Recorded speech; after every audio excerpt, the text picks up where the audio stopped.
And we're live. Welcome back, everybody, to another episode of Blazing Banter with your host, Fire Steve. A podcast where we talk about some fire stuff, some blue-collar stuff, and, well, some social media stuff. A little bit of everything. And typically whatever my guest wants to talk about this week. And on this week's episode, we have another fire person. Surprise, surprise. We have Justin from down south. Welcome in, Justin. Hey, how's it going? Good, and you? I'm doing all right. I just done a day's work, so just finished my supper, and now we're just doing this. Exactly. It's funny. Like we were, I was scratching my head. I had plans to bring. I was like, who am I going to bring on this week? And I kept procrastinating. As we kind of talked about before we went, fired up here, just with the amount of stuff that's on the go, and say, okay, what am I doing now? And then trying to plan all that out. And then you've got so many things going on in your head that you're like, oh shit, I haven't done any of the things that I wanted to do. So it worked out good that we were live the other night. I'm like, hey, do you want to jump on? And you're like, absolutely. And then you're like, well, Monday's a busy night because, fire training and all that. And I absolutely get that. So it just worked out good tonight.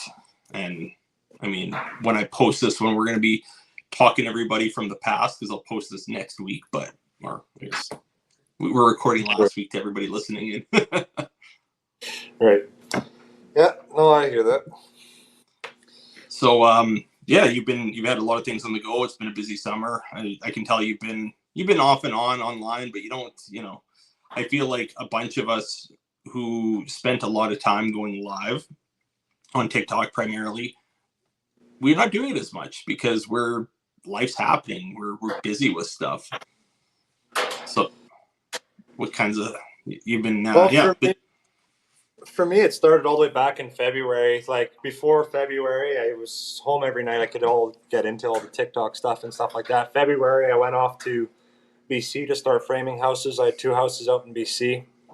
Gone Monday morning, 4:30 in the morning. Don't get back till Saturday night, 5 at night. Doesn't leave you a whole lot of weekend to go see your family, go see your friends, and do the young buck stuff that I like to do. Well, you miss birthday parties, you miss family get-togethers, you miss it all. Well, and that's the thing with working away. And I mean, I get that completely. Working shift work, working in camp. There's a lot of things that I'm not around home for, and it's trying to, I think this year Christmas is going to be interesting because technically Christmas falls on crew change day. So we got to kind of pick like, okay, am I coming in before and working Christmas and getting New Year's off, or do I stay in or I guess, yeah, get off for Christmas, come back for New Year's, or do I stay in a couple days later and then, home for Christmas, up here for Boxing Day, and then work through New Year's? It's kind of I'll have to figure that out with my cross shift. But yeah, there's things that we miss, and it just kind of par for the course. You got to pay the bills and put food on the table, that sort of thing. Yeah, I mean, that might be a little more real for you than me, with a family and everything. I mean, I live on my own. I got rent to pay. I got bills to pay. I've got a truck. I've got all this other stuff too, right? But it's probably not the same as having a family and kids and stuff like that to support every day as well. Yeah, you got people counting on you. It's a different vibe completely. But also too, there's things actually, and that came up on one of my videos the other day. Well, actually, I was watching one of Quentin's videos, and he was had a comment on there where basically he was saying like, oh, well, if you're working Christmas morning, you failed your family. And I'm like, no, that's not it at all. Because we all understanding, especially being in emergency services, that the world continues to cycle. Like there's going to be things happening. Could you imagine if we all just said, we're not showing up to any fire calls here on, Christmas Eve, Christmas Day, Boxing Day, we're not doing it. We're just Structure fire Christmas morning. Got to open present with the kids. I can't go. If everybody had that same mentality, things would be lost so fast.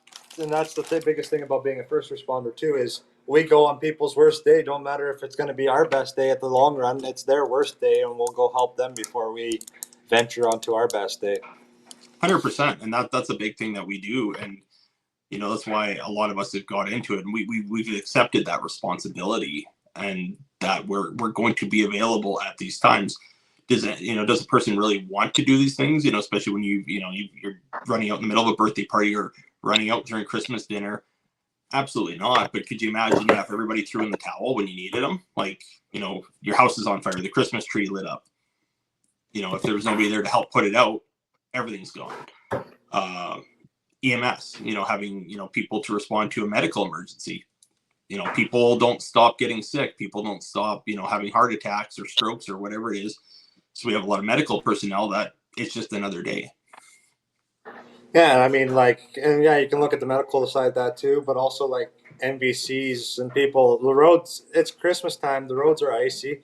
I mean, not everybody. Like, I'm not saying everybody's a bad driver, but you get bad people, icy conditions, people that are not used to icy conditions on those roads, and sometimes it just does not work out for them, and they don't make it to their destination. Well, that's where we have to come in, respond with the training that we have to take care of them, that they can hopefully still spend the day with their family if it's not too critical. Well, and I think that's the thing, because what do we used to call MVCs? We used to call them motor vehicle accidents, and then they threw the accident terminology out the window because it had something to do with like liabilities. It had something to do with like, well, if you call it an accident, that's kind of implying that nobody's at fault. But there are times where, yeah, it's driver error, and it could be an error judgment. Was it done intentionally? Sometimes not, because like you said, it's either an inexperienced driver. The road conditions deteriorated so fast. I'm sure people who are experienced drivers still run into situations where it's like, oh crap, I slid out of control. I've had times driving down the highways in the middle of winter where, yeah, you're driving along and it's like, oh crap, like I've got no traction. This is not good. And luckily, you're out in the boonies, so you're not running into anyone, but you slide off into the ditch, and it's like, it is what it is. Yep. I mean, and for that hit home for me pretty real about 2 years ago. One of my best friends driving semi for 8 years, crossing the mountains for 8 years. His dad did it for years, and his dad still does it. Foggy morning on his way into BC, right by Golden, head-on collision with another semi, and tomorrow will be exactly 2 years ago that happened. Oh man, sorry to hear that. No, the semis burnt, both semis burnt, so nobody knows who's at fault, right? And it don't matter how much experience you have. Fog, you could hardly see 50 feet in front of you. How do you know where exactly on the highway you are? Where it's dark outside still, your lights aren't shining properly the way they are. I mean, it hits reality quite quickly when something like that happens for myself, anyways. Well, we also know too that mechanical failures happen too. Obviously Well, we do our due diligence, but there's some vehicles that are more reliable on the roads than others. We get some that are, really well taken care of and maintained. You get others, but also too, I had years ago. I remember we got new tires on one of my work trucks, or I forget what they did. I think maybe they did an alignment or tire rotation. Anyway, because heavier truck and loading it, unloading it, like apparently they took it, torqued the tires, took it for a drive, retorqued them, and I was told it's good to go. After driving it for about 2 weeks, I was coming back from Anzac, just south of Fort McMurray, and I was coming around a corner, and it was like October-ish, so like it was getting cold, and there was like snow a little bit, like little snowflakes falling, but it wasn't icy yet.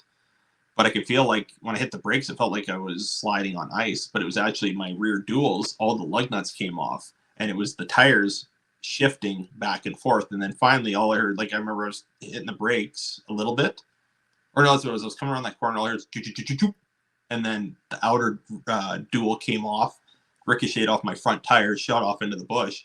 Luckily, I was able to get the truck over onto the shoulder while maintaining the inner dual, so my whole ass end didn't drop. But yeah, you want to talk about pucker factor, that'll do it to you right there. yeah, that definitely takes you for a run there too. I mean, I've lost trailer tires and stuff like that, where your tire, I've blown not even a couple weeks ago, pulling my cargo trailer, brand spanking new trailer. There's a piece of metal on the highway. I swerved around it, but I have oncoming traffic. It's a 2-lane highway where right there I have a semi sitting on my ass, not even a car length behind me. I have a semi coming right at me. How far do I swerve? What do I hit? Right? So I swerved as much as I could. It missed my truck tires, but hit my trailer tires. Well, my trailer went sideways and came back behind me. And yeah, I lost both tires on the passenger side. But that throws you in for like, okay, like, and what in that situation, there's not a whole lot you could have done, but at the same time, like, you're just happy that that trailer didn't take you for a spin or something like that, right?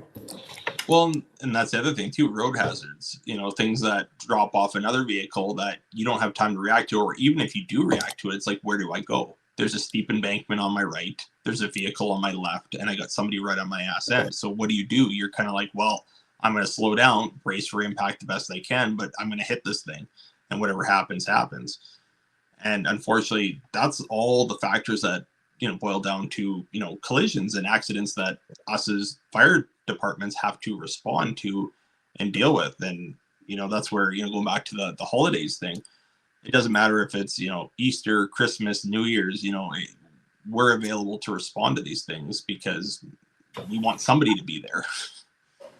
Well, absolutely. And like my fire chief says very often, he goes, if it was you and being the victim, or however people like to pronounce it, the victim, or it's your house on fire, or it's you in that car, it's you being sick, you want them to show up with the best possible training to come and assist you in that time and matter. Like we always think we don't always think about that every day, that when we're responding to a call or something like that, but the next one could be us, no matter where we are. Well, and that's a big thing, and that's another big driving factor as well. And that's fueled me to do other things in life. But it is that thought process of, I'd want somebody to respond to my emergency. So I'm going to respond to others' emergencies. And it's tough. And going back to like the difference between yourself and myself, with the family and stuff like that, my wife and kids get it. They understand what I'm doing, why I do it. It sucks. There's times where, hey, middle of a birthday party and I got to run out. It's not fun, but the alternative is, yeah, we'd want somebody to respond to our emergency. Something's happening. We'd want somebody to be there in our time of need. So that's why we do it. And, fortunately, I mean, depending on the size of your department, stuff like that, you build a network. And if hey, there's enough people, I'm going to monitor the radio. Hey, if they've got it under control, cool, I don't have to go. But, if there's not enough people, hey, I might have to run out the door here in the middle of whatever's going on. Well, absolutely. Like, I mean, everything comes across my phone now. We run the app First Do. Okay. It's absolutely amazing. We can see where our trucks are at. We can see how many guys are responding, who's available, who's not available. My drones drop, and they can drop at any point in time.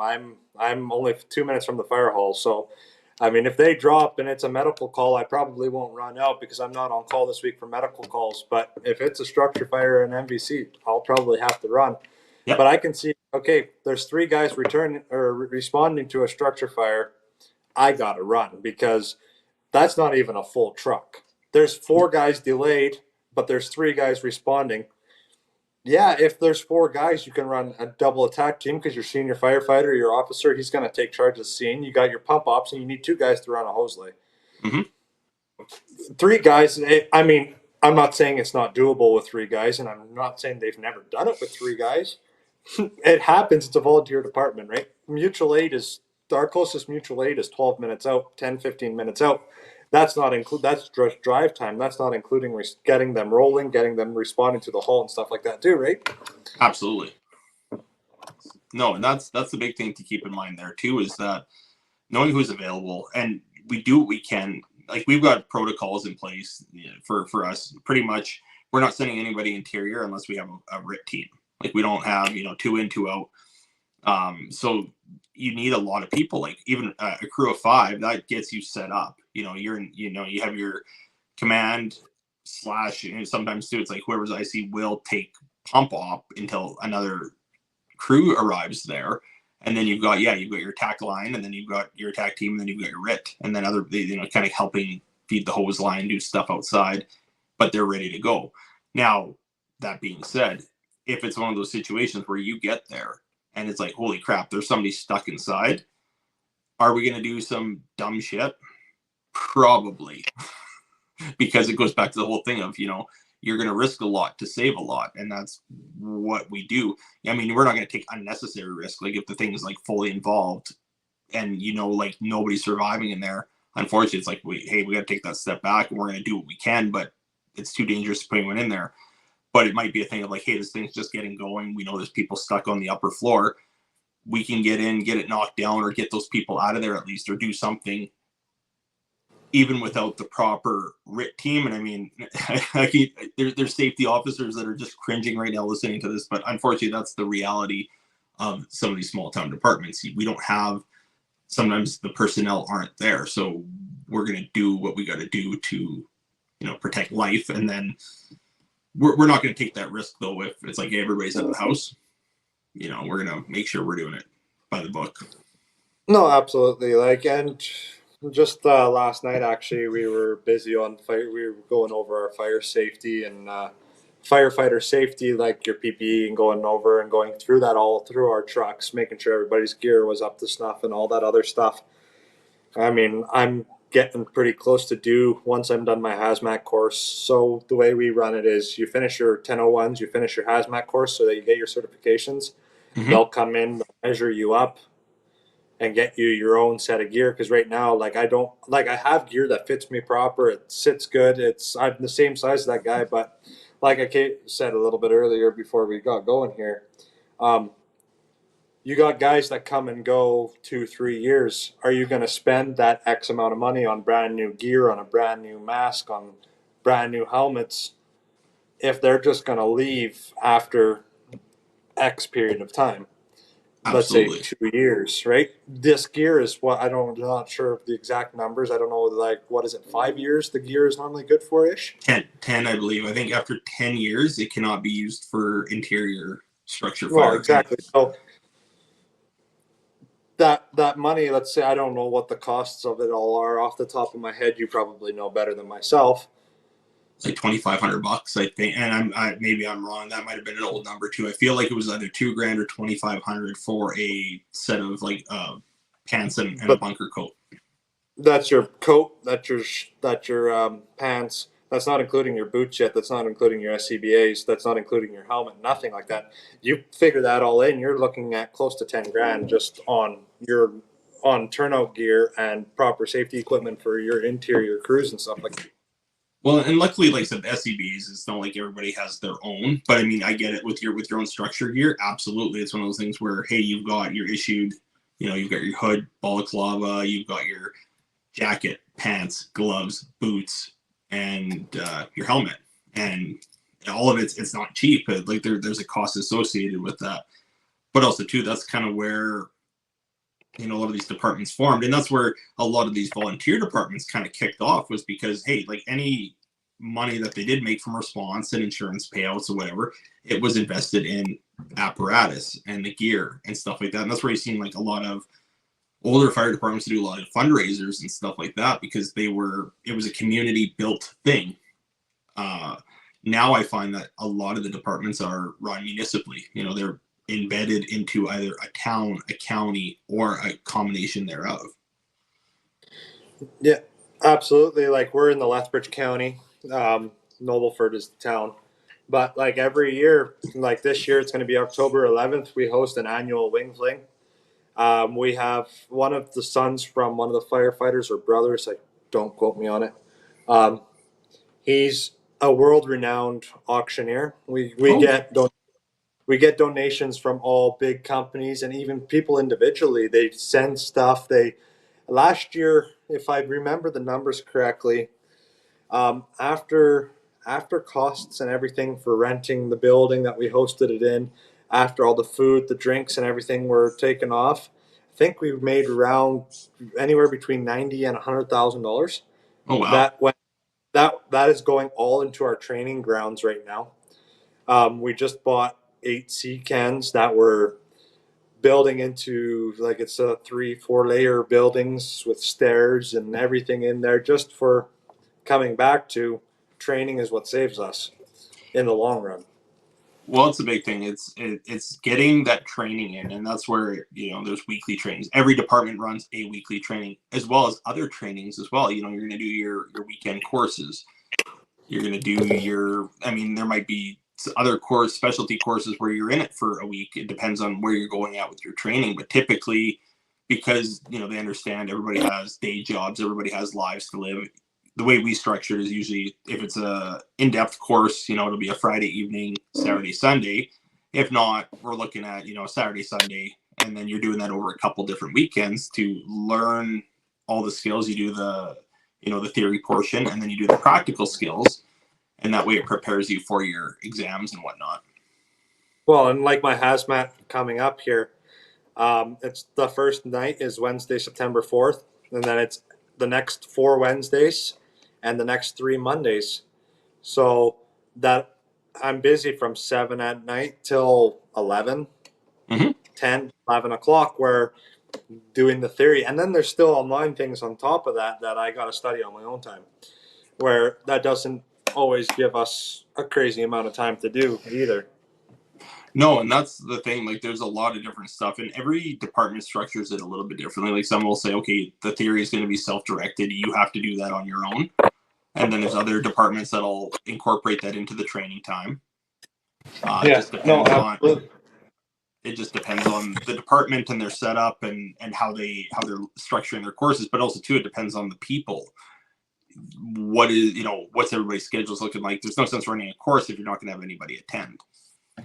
No, absolutely. And my fire chief, so we have CP Rail running through our area. Like, it runs right along town. Actually, 3 years ago, we had a big derailment just outside of town here.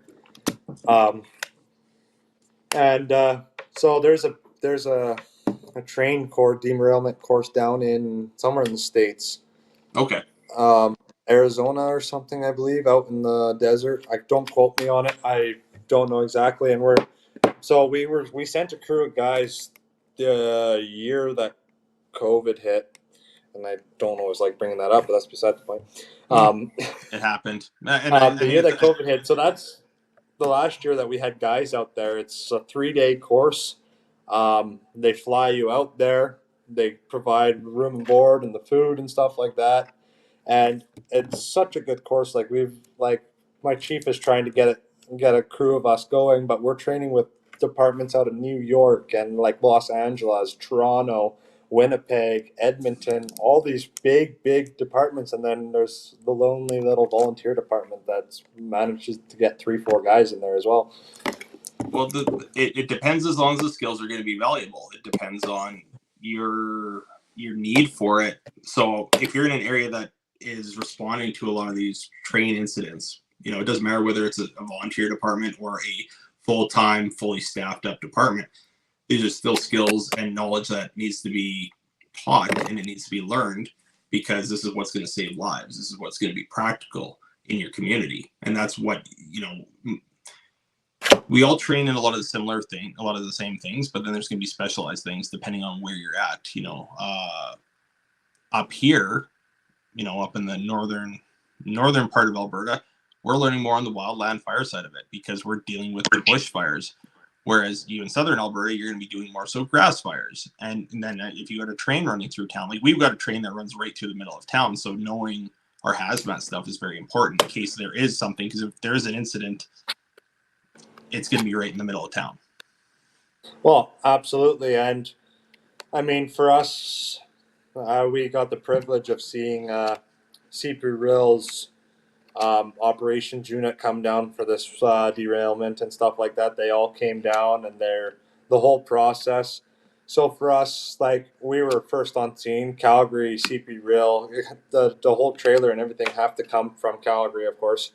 Of course, yeah, they've got their guys situated throughout the province and the country, of course, as well. Um, but they came down there with their whole unit, and there was only X amount of firefighters. If you had all your hazmat training, you were given a special pass. Everything was like key carded, like you had your name on a thing, and you weren't allowed past this zone and stuff like that too, right? I Yeah. mean, we looked out that it was nothing crazy serious in the containers that burst open.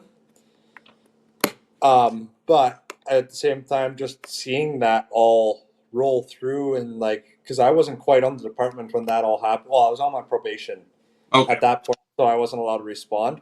But I drove down and watched from the top of one of the hills with a few of us. Probationary firefighters, our chief picked us up or whatever, just to watch how the operation and everything rolled through. It was so fascinating. No, it's neat learning that stuff because, like, I'm trying to think, like a lot of the specialty stuff I've learned had to do more so with like the wildland urban interface stuff. What else was there? And I mean, also I did my safety codes training as well, which is a whole beast in itself. Like learning the codes aspect of it is, there's a lot to do there. But I'm glad I did because it opened up a whole other aspect of the fire department to, the fire prevention side of things. So I'm glad I was able to take that training because not everybody gets to take it. It's not like it's just offered to everybody. Pretty much it goes back to that whole thing that you mentioned earlier with the turnout gear. They're looking for people that are going to be here for a period of time. You don't want to be like, okay, well, we're going to put you through all this training, and then okay, well, I did my 2 years, and now I'm peacing out. There's still training that that we need to do, on the fire ground to get our basic fire training. But it's the people that have been there, shown that commitment, that will move up and start taking the more advanced level courses. No, absolutely. And like, I just look back to my dad, 15 years in the department, deputy chief of the department for 2 years, his last 2 years, captain for many years before that, and lieutenant and regular firefighter before that. And the other day, we were actually going through some boxes, and I found all of his certificates, and they're a stack. In 15 years, there's a stack like this, all out to my dad, all the courses that he did, piece by piece, all the books still from those courses. He still has all of it. And I was like, can I steal these books? Like, can I have them? I want to read through them. Like, I want to see what has changed, why certain things we don't do anymore from 10, 15, 20 years ago that they trained, and why, just to broaden my intellectually on that as well. Just, get a bigger picture, because we get all handed these new books every 3, 4, 5 years, and we got to change our whole course study because of the new standards and the new techniques that come out every couple of years to that level as well. Well, I think we're continually training. We're continually training. We're continually like learning. Sorry, we're learning new things because things that we did, and that's one thing where the books will change over time. And that's where some of the older people will be like, freaking bringing all this change in. But the thing is, the research has gone in. Like there used to be a time where you put a piece of fabric over your face, and that was like, okay, yeah, you're good enough to run inside. As long as the smoke's not too bad. Now, if you're going up to a car fire and not wearing your SCBA, that's a big no-no. But I remember when I joined the department, there was a lot of the old guys that would be there like spraying water on a car fire with the steam and the smoke flashing back at them, then breathing that shit in. But because you're not in it like you would be inside a house or a building, it's fine. You just hold your breath for a bit. It's like, no, that stuff's not good for you. So we've had to adapt and evolve as a service in general over time. Well, and not only and that as well. Yeah, that's a big part of it, and just the toxic fumes from back then in the day. Everything was handmade. Everything was, you didn't have all your vinyl varnish and your rugs and your everything else in there either, to the extent that we have today. Your paints, your Have you ever seen that video on YouTube? They did a burn test with like modern furnishings, and I think this video was like made in the 2000s or maybe like 2010. Like compared to today, you're watching this video, I'm like, man, this thing looks old. But it's old, but not like super old. But they did a comparison. They had two separate rooms, one with like today's furnishings with all the synthetics, and then just normal organic material. Cotton, wood furniture, wool, that sort of thing. Like none of the new like poly whatever foams and different types of materials they use in our furniture and flooring and etc. And the time difference, it was from the fire starting till you had like a working fire was like 4 to 5 minutes on the new furnishings, and it was like half an hour on the old stuff, and it still didn't get to that same intensity. You didn't have the same heat release rate off the natural fibers that you did with the synthetic stuff. No, And it's absolutely. And yeah, we always maybe joke about, yeah, things weren't built like they used to be, but they really aren't in those situations. Like the I was watching the other day of two separate couches, one from about 20 years ago, I dare say, about beginning 2000s, maybe a little bit before that, and one from today. They put a candle beside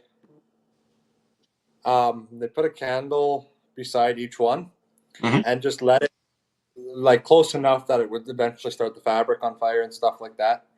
And the time difference just on a couch, where it was insane from the brand spanking new one. It was a matter of seconds, and once it started rolling across that couch, it was gone.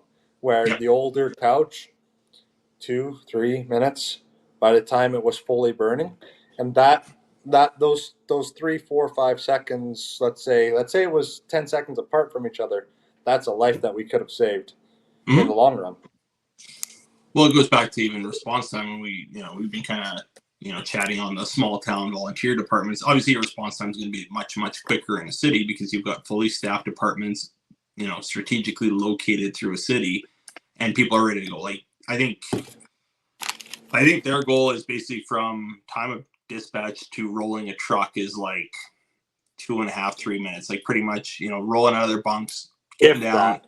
Yeah, getting down. Like that's max. I think they shoot for 2 to 2.5. Like, and I'm talking about like from a dead sleep.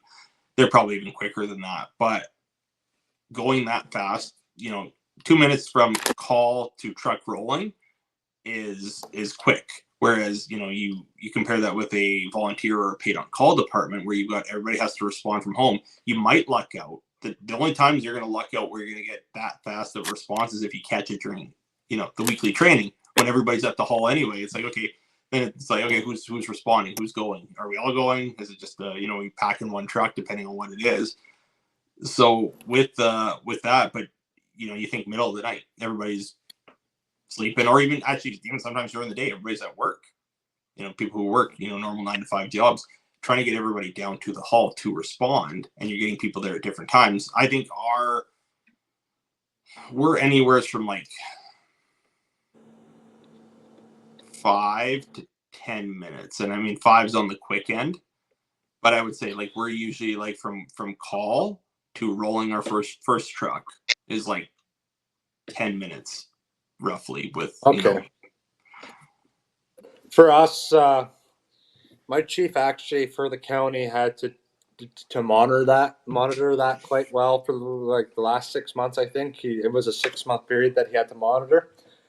For us, dead of night or any time of day, we're rolling at about 5.5 to 7 minutes. Hmm. Our first trucks are leaving the hall. For medicals, for MVCs, anything. He goes some days you guys are rolling out before 5 minutes. The next day, you guys are rolling out at about 6.5. And it all depends on how quick, like who shows up and what's right. Because if you don't have any senior firefighters, you got 5 young rookies on there. They can't quite respond until we've got a senior firefighter, an engineer, or somebody trained on the pump to actually Yeah. roll a proper crew, right? Well, then there goes your time. There, let's say a minute out. There goes your 7.5 minutes. All of a sudden, very quickly. Well, I'm just thinking to myself because I live right in town. So from the time I get the call, so if I'm like awake, ready to rock and roll, I'm out my door in like 10, 15 seconds, barring that I'm dressed. um, but yeah, I'm rolling out the door, hopping in the truck. But sometimes too, there's a bit of a delay, like because we use I am responding. So sometimes I get the dispatch on my phone, I go to kick on the radio, and there's times where the radio dispatch will come out just slightly before. But either way, like within 30 seconds to a minute, I'm rolling from my house. Now it's a 2 to 3 minute drive to the fire hall from where I'm at. So right there, we're already 2 to 4 Hitting your minutes two right and a there half. alone. And then it's a thing of okay, I gotta get in, get dressed, grab a truck, and waiting on other people to show up as well. Or sometimes it depends on when it is.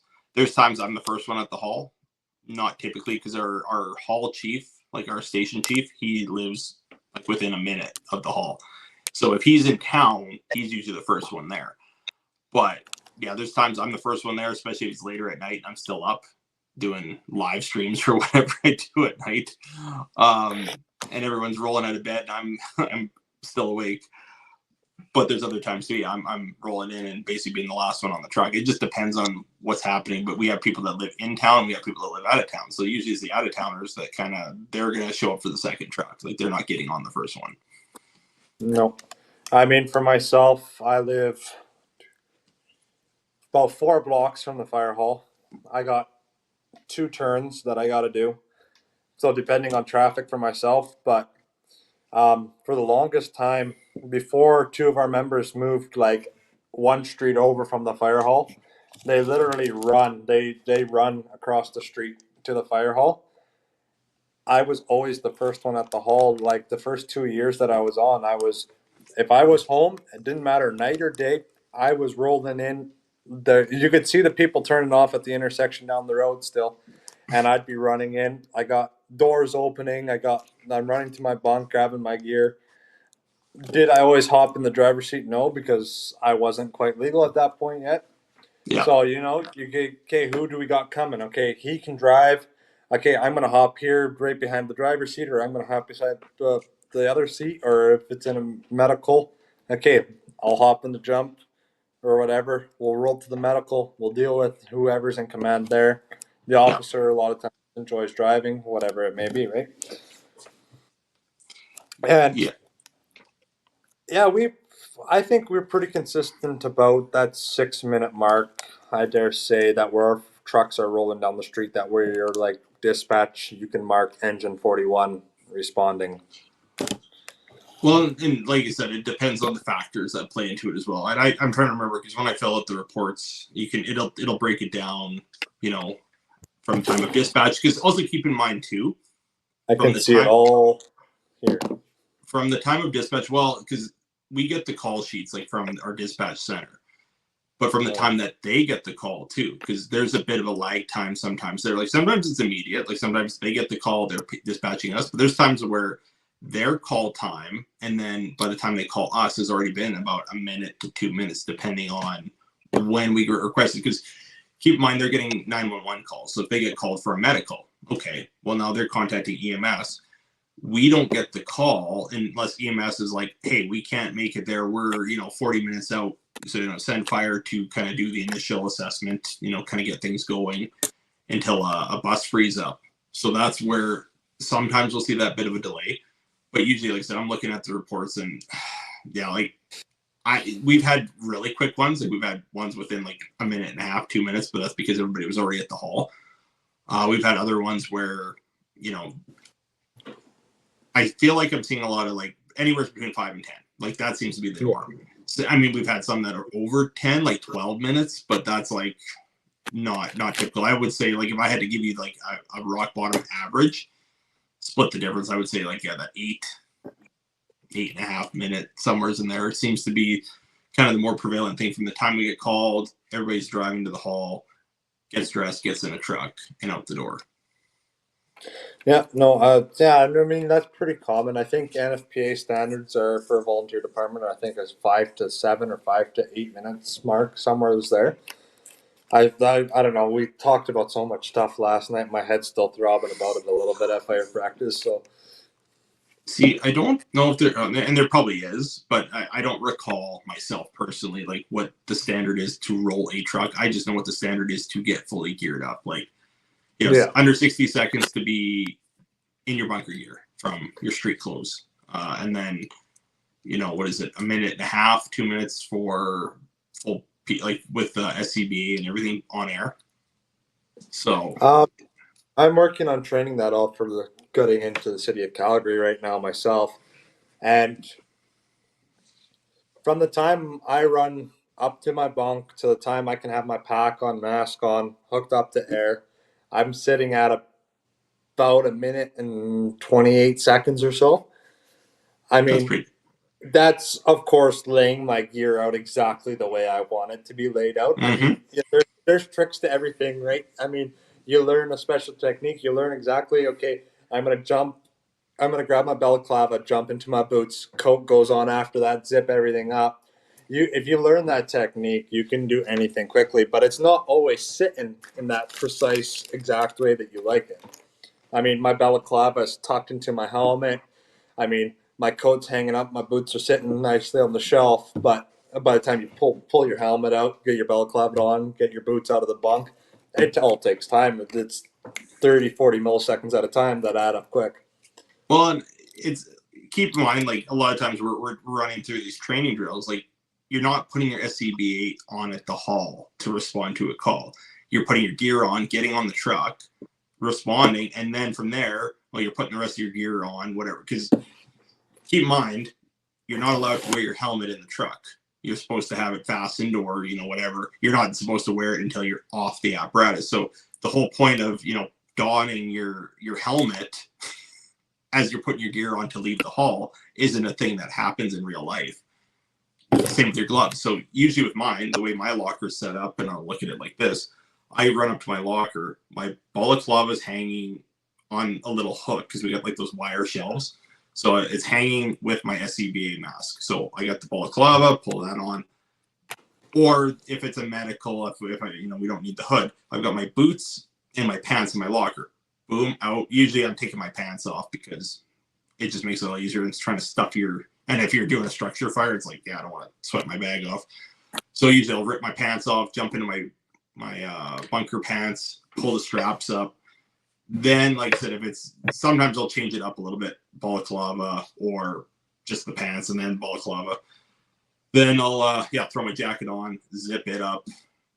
My gloves are in my pocket already. This is where I keep them.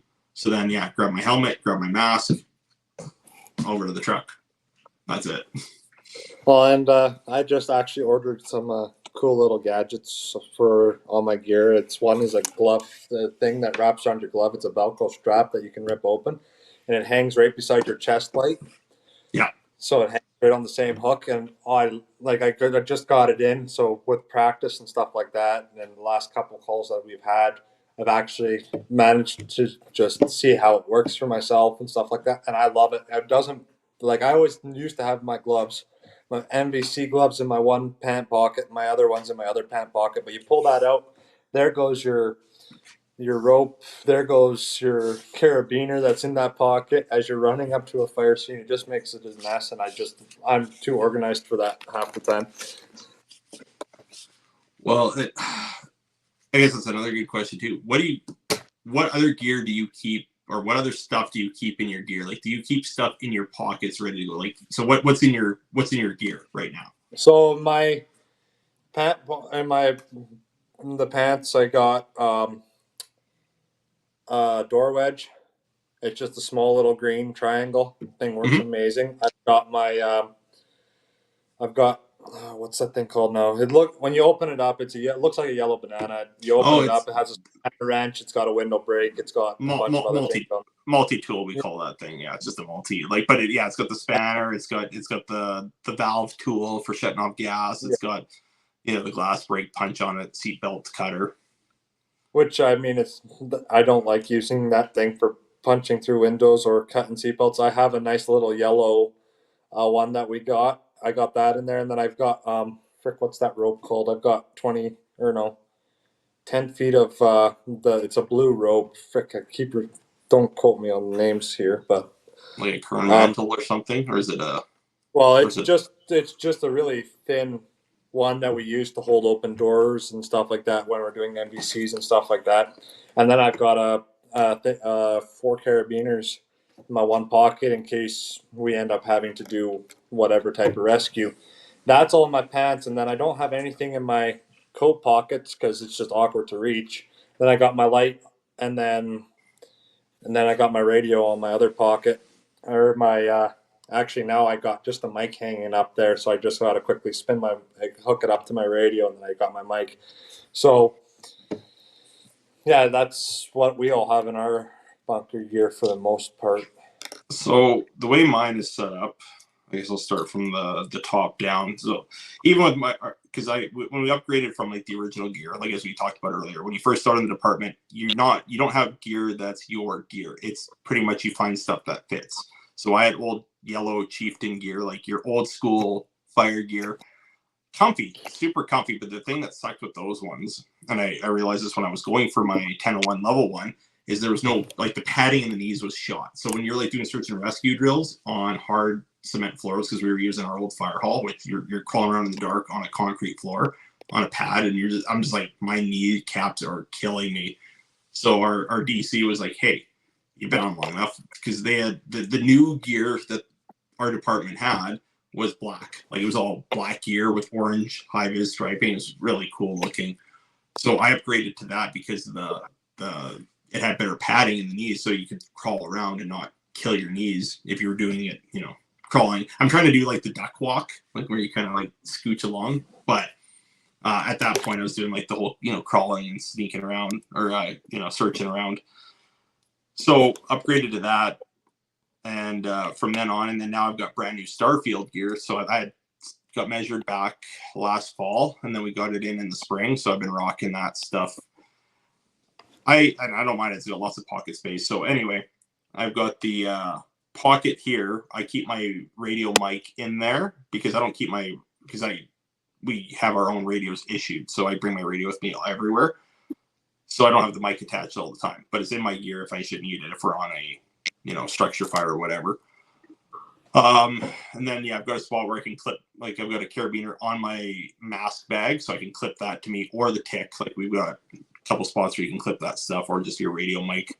In my left pocket is where I keep my gloves, and that's the only thing that's in that pocket. In my right pocket is where I'll usually drop my my keys and my phone, because like on my keys I've got a fob for the hall, so when we get back after a call I can get back in. And then I just I'll throw my phone in there, and usually if I'm going interior I'll throw my phone in my mask bag, or there's times too you leave it in the truck depending, because you need it for directions and whatnot. I've also got a notepad, because there's times where you need to grab information, you need to get patient information, complainant information, that sort of thing, or just even you got to jot notes down. So I've got it's called Write and Rain. Picked it up off Amazon. With the paper and the pen, it's waterproof. It's a water, you can write, okay, and it won't smudge or anything. So it's pretty neat. But it was like a $30 pen, so it's not cheap, but it's handy, and it's not like I'm using it for writing like full novels with it. It's just used for little bits here and there, and it works good on emergency calls. In my pants, I've got one side I'll have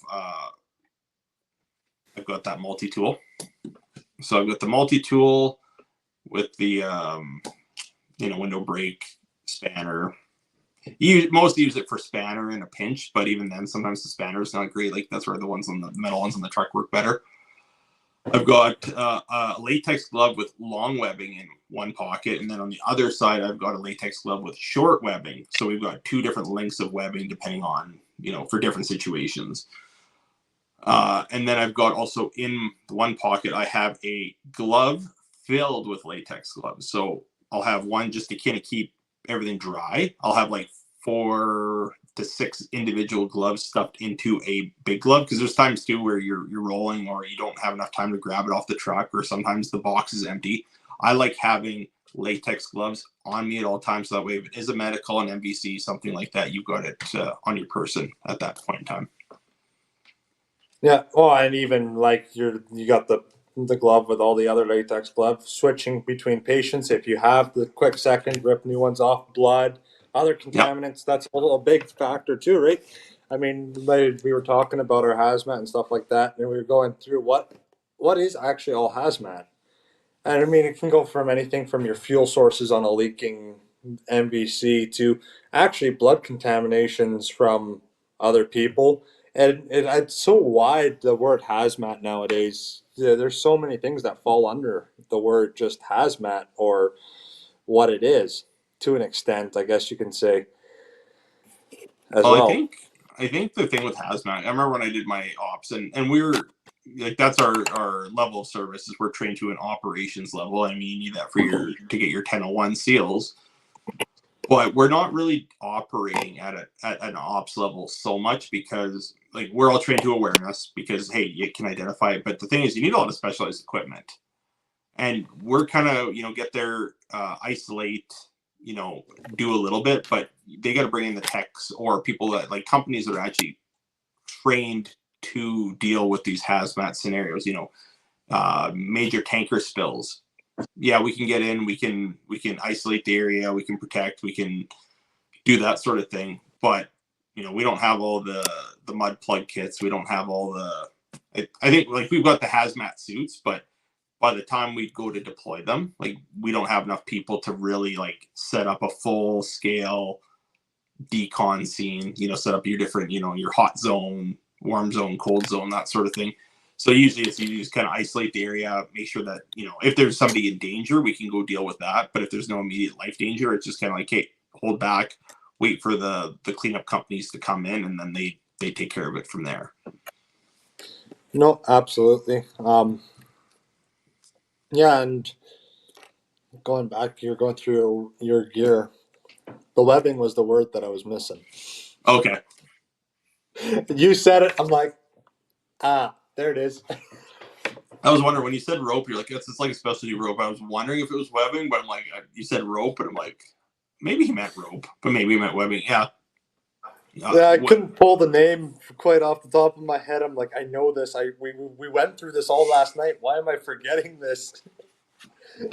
Because brain fatigue happens because we got so many things in our head, and then it's just like everything starts to turn to mush, and it takes some time for it to really sink in. And going along with that, like, I mean, do I think about my training on a daily basis? No, not really. I mean, yeah, when you got courses on the go and you're actually trying to study for it all, yeah, you're thinking about it all. But the brain is like, I was talking about this with somebody the other day. I'm like, the brain is so amazing. I said, you respond to a medical call, your adrenaline is running through your pumping through your blood, but your training kicks in so quickly for what we learn on Monday nights. I said, you don't even realize it until after the call. You're like, shit, that training 2 weeks ago actually stuck and actually made sense to do it that way. And it baffles me sometimes. I'm like, I didn't actually really think that I learned anything that night, but apparently it all stuck in some way or another. It just didn't. Maybe at the point in time, it didn't make sense until we were into a real life scenario. Well, it goes back into repetition. That's why we train again and again and again and again. And so it becomes second nature. So that way you don't have to think about it, at 3 a.m. when you're half asleep. And on that note, something that we don't want to think about too much is smashing the like button for the podcast. It helps boost it out, engaging with it. Smash the like button, turn on notifications, so that way you don't have to think about it. And that way, anytime a new episode pops up, it just automatically will just let you know. It'll be like, hey, Lazy Banter, Steve's talking to somebody else this week. What's going on? Let's go check it out. So, turn on the notification bell, hit the like button, leave a comment. Helps boost the podcast, and any support is greatly appreciated. And that we don't miss any of these exciting episodes. But no.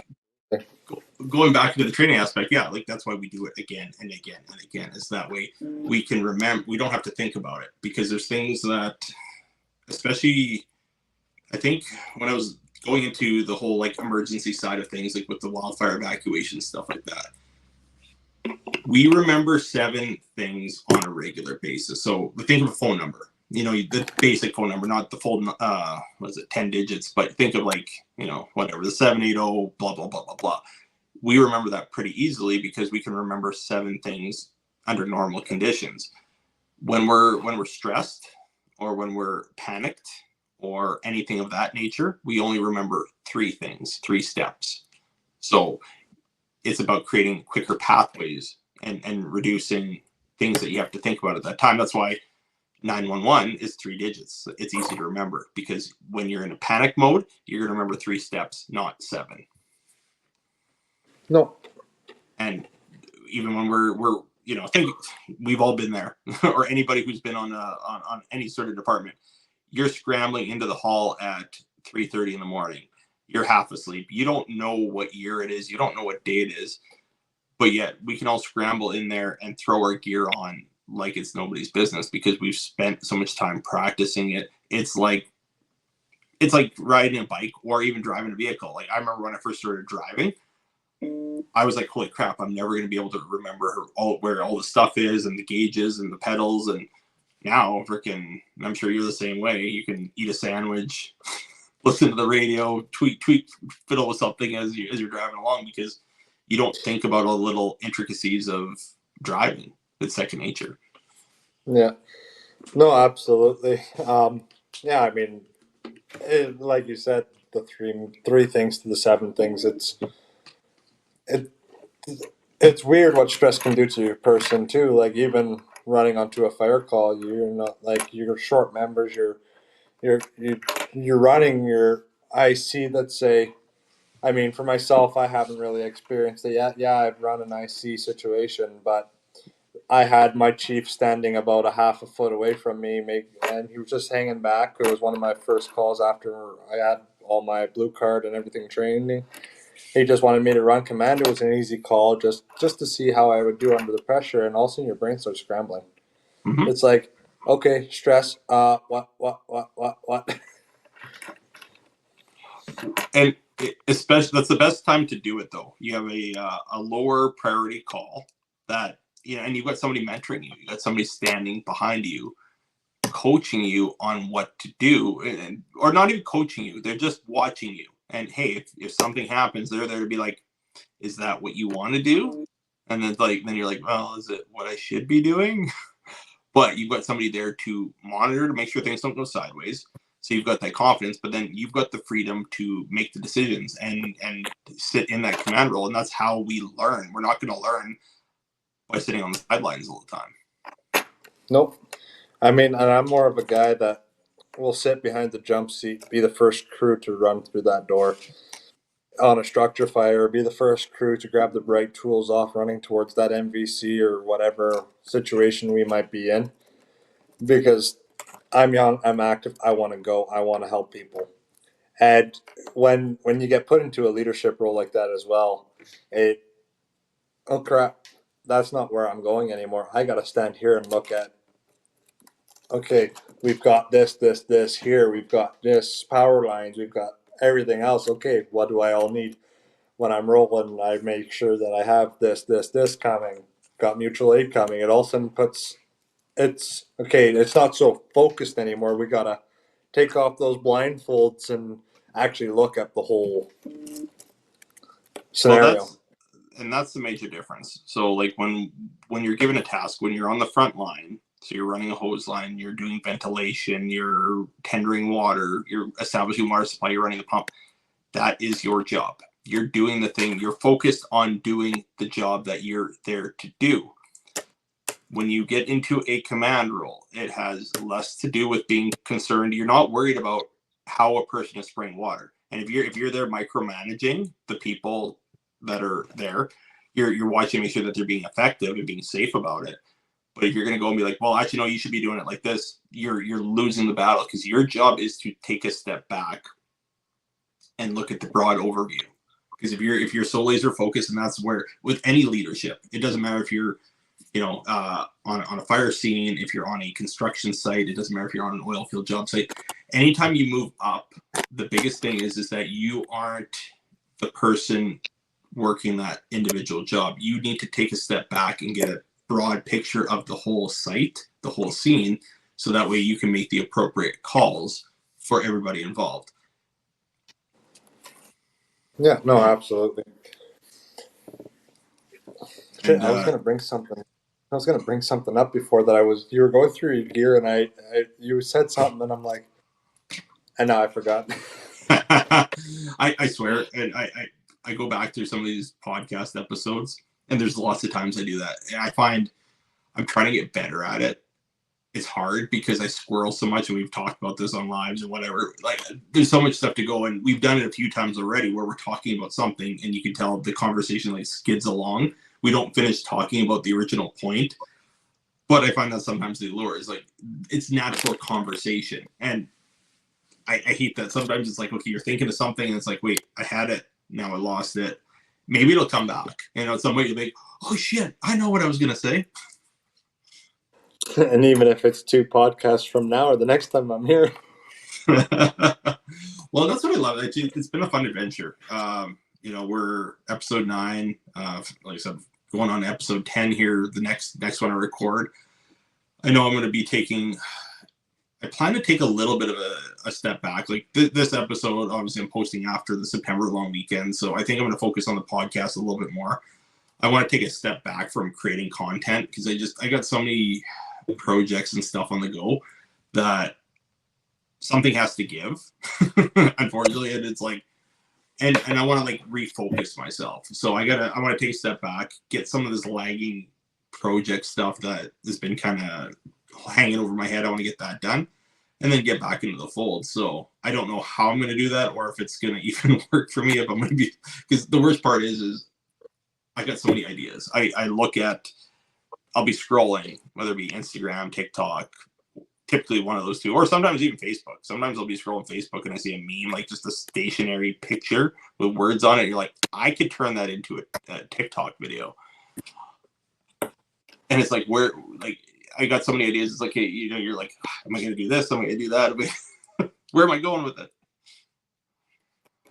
Yeah, no, absolutely. And yeah, it's for myself too. Like, I'm trying to go live every night now, just trying to build the root, trying to build my, I guess you can say, family, so to say. I mean, you've got your Fire World, which I love being a part. I love coming into your lives. I love seeing your TikToks. I mean, I'll be scrolling through TikTok and one of your ones will come up on my For You page and it'll be one of your silly, funny ones. And I'm just like, oh, here we go again. Where do you come up with these things? I think it's trauma response, maybe. I don't know. It's trying to find some humor. You know, sometimes, you know, we can, it's very easy to slip into the darkness. It's very easy to slip into looking at things as, hey, the world is it can be a dark place, especially when we see some of this stuff that we see. So it's like, how does a person cope with that? And I know, like, even recently here too, I've had a lot of people come in, you know, obviously because of, you know, last year with the wildfires and just, you know, doing the live streams, which you were a part of, and then a lot of the content I did. Even this year too, a lot of people ask what's going on with the wildfires, what's going on with the wildfires, and I absolutely love providing that information. But I know I got a little burnt out from doing it because it's like I just want to do. Some nights we ran for 3-4 hours at a time, just me and you in the box, or like you're live, I'm up in the box, and we're just going through it all. You have pictures pulled up, I have pictures and maps and stuff pulled up, and we're just going through it all. And was, oh shit, 3-4 hours have rolled through already. Like, where did the time go and stuff like that? And then, oh crap, 6 a.m. comes quick anymore. It's 1 a.m. in the morning. Oh boy, here we go again. It doesn't take long. It doesn't take long. I mean, with any live, sometimes you just get chit chatting, and I found that even with the podcast too. I remember when I first started this thing, I was like, you know, I'm gonna shoot for an hour, maybe an hour and a half tops. And I think they've all been within an hour and a half to 2 hours consistently because it just you get bullshitting, you get chatting, and you bring up some good topics, and it just the conversation just naturally flows. And I feel that with the live stream too. The big difference was like we were actually answering questions and helping people out, and that's why it was nice to do that because, you know, even being part of a paid on call department now, you know, we're not volunteering our time per se. It's still that same setup where we have a day job, but we do get compensated for the times that we do respond to calls, go to trainings, that sort of thing. This is that volunteer aspect of it. This is that thing where it's like, hey, we can help educate people. We can help inform people. I tried to take a step back from the informing side so much because all the information is publicly available. And I've tried to put that information out there. So it's like, okay, hey, if anybody's looking for this info, here it is. But I've also learned that sometimes people just want that information delivered to them in some way, shape, or form. And that's where there's a benefit to us having these conversations and those chats and doing those live streams and talking to people about what's going on, because absolutely they could pull up the government of Alberta website. They could pull up the BC wildfire app. They can pull up firesmoke.ca. They could pull up, the Alberta emergency management alert websites. They can pull up all these resources and be like, okay, they can do it. But sometimes it's nice to basically be like, okay, tell me what's going on. Yeah, and I mean, yeah, you're gonna get the one or two or three people that understand weather patterns and all the other things we deal with in those situations. But all right, you got a map and it shows, okay, it looks like this is traveling here, but how fast is it going? Do they know how to properly read all that information and process it like we can as firefighters? We get a debrief in the morning when we're in those situations. Okay, you're going to be here. This is what the fire looks like it'll be doing today. Let us know if anything changes and get at it. Like, I mean, I'm more on the fire side of things. Like you said earlier, um, sometimes these grass fires, let's say it's a 2-3 foot tall crop, barley crop. These grass fires, we got 110 to 150 km/h gusts rolling through here in southern Alberta. This Mm-hmm. fire is about 10 feet tall and it's rolling at about freaking mock chicken, if I can say it that way. Yep. And like we've had it before where we're in the engine or we're in our bush truck and we're rolling along the side of this fire, lights and sirens going at full out, and this fire is beating us or keeping up to us with ease. Like, and Mm-hmm. it's just moving. And here we're trying to get ahead of it, evacuate people, getting people out. Like at the same time as fighting it, because well, as a volunteer department, we always fight from the blackout, and that's in Yep. any aspect of right, any aspect of firefighting, grass fire, wildland. Unless you're trying to cut your fire lines, you're fighting from the blackout. Yep. Because it's the And safest place to be.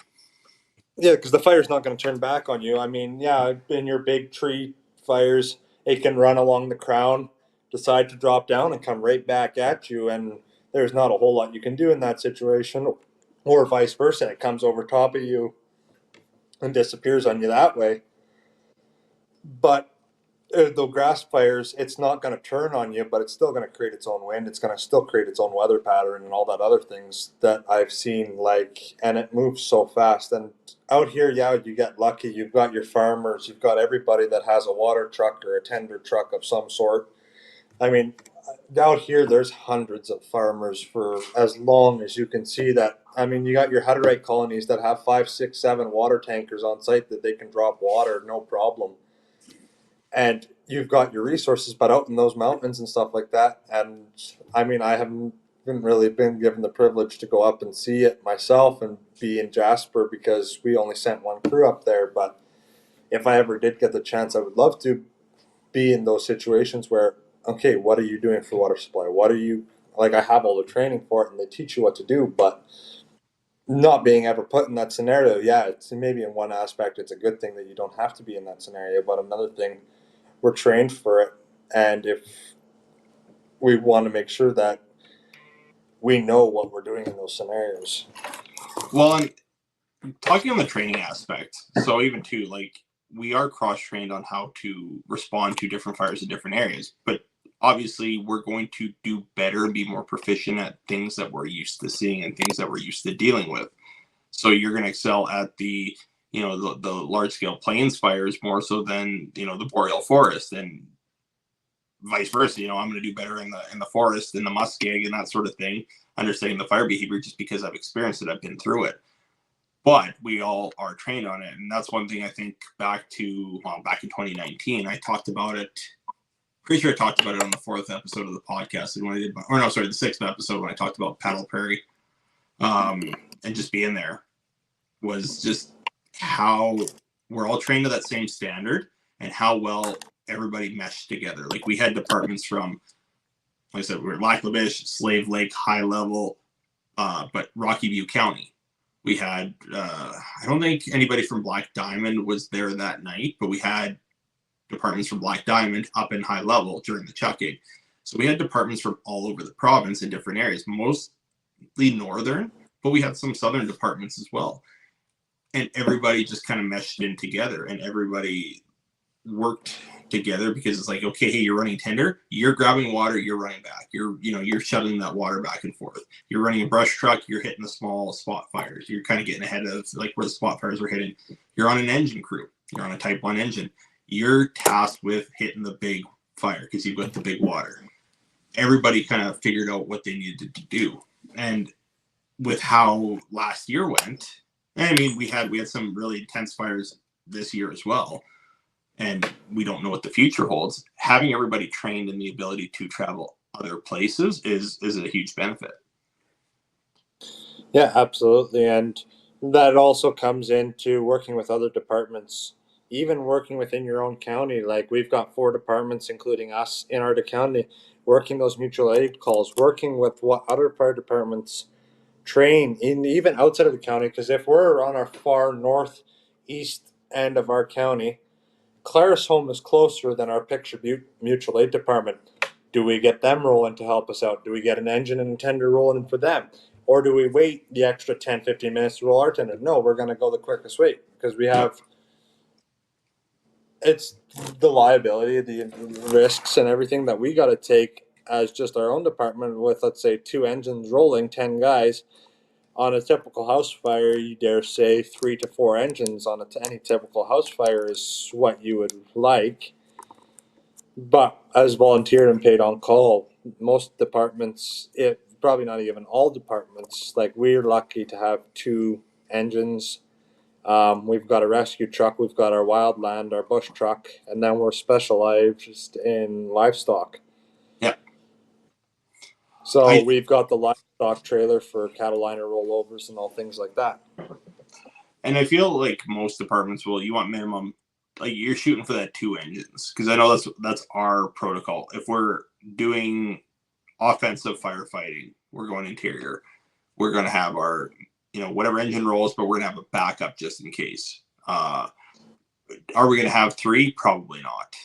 Like realistically, and that's pulling resources depending what it is. I mean, if we're talking like a single residence, yeah, I think 2 engines is typically what we're going to have there. But we also got tenders that are tactical tenders, so they can pump. I mean, are the same efficiency as an actual engine? Your pumps are rated, not ideal. I mean, it's not quite the same. I think you can still get more pressure and more flow out of an actual fully set up engine with a proper pump. But if you've got something, you've got these tenders that can utilize, and you have to figure out what is needed in your area. And it always goes back to that. Like for us, we have a lot of remote areas where we don't have water access. Like if you live in the city, you don't really need a tender. Like a lot of the tenders and a lot of the major centers, they sit and collect dust most of the time. They maybe go a few times a year to calls, whereas we're rolling them damn near every call. Yeah, absolutely. And like for us, I don't know how your guys' department rolls with mutual aid, but let's say we have a structure fire even here in town.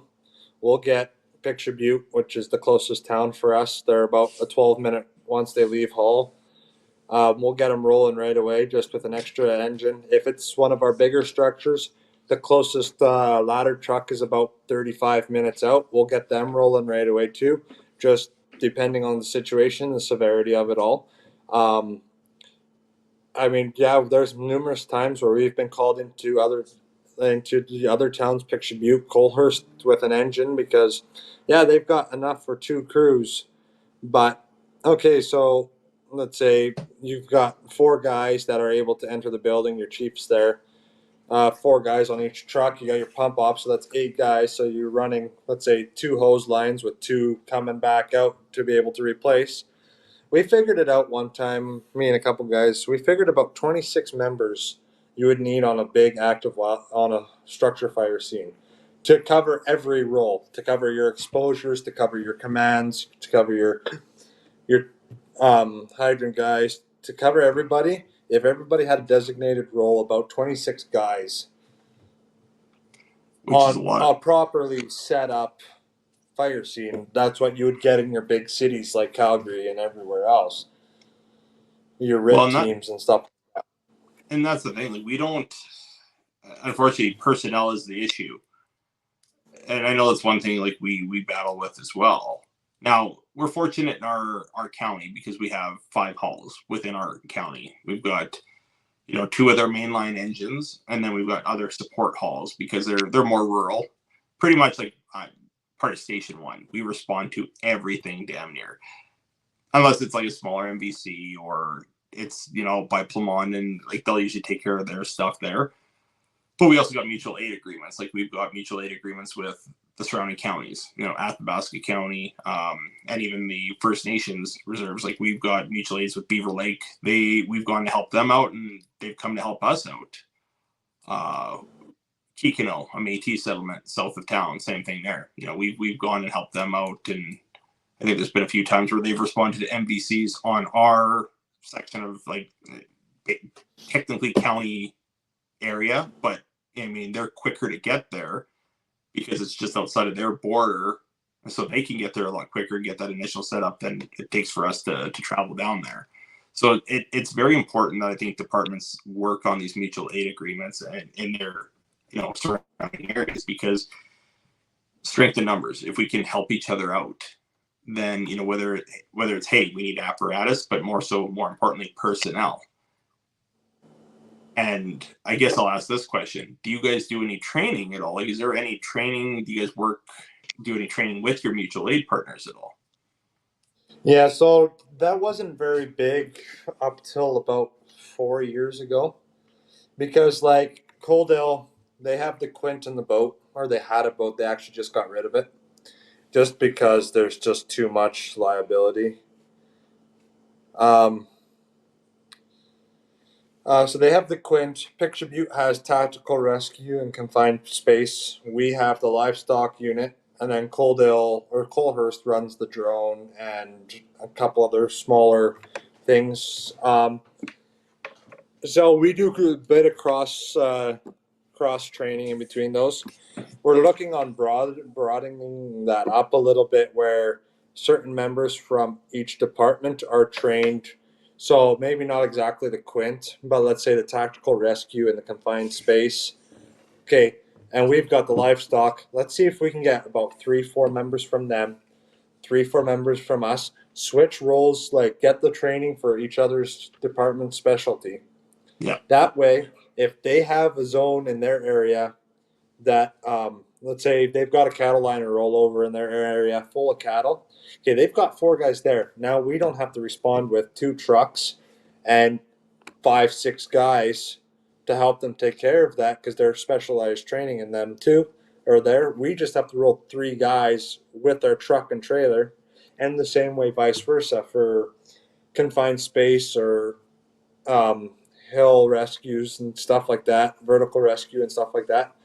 Um, we can come in and help. They don't have to send their whole department to take care of it. Now we've got 5-6 guys trained in that as well. Well, not like it's a good topic to bring up, because I know like we do like within our county, because we have 5 halls. We used to be all separate. Like back before the town and the county amalgamated, it was like we were all separate halls, and we've done a lot of work to bring everyone together. So now we're all one big county regional fire department, which gives us a lot of equipment and personnel to draw off of there. But so like there's a lot of cross training. Usually when we do our courses, like it's people from all different halls coming in.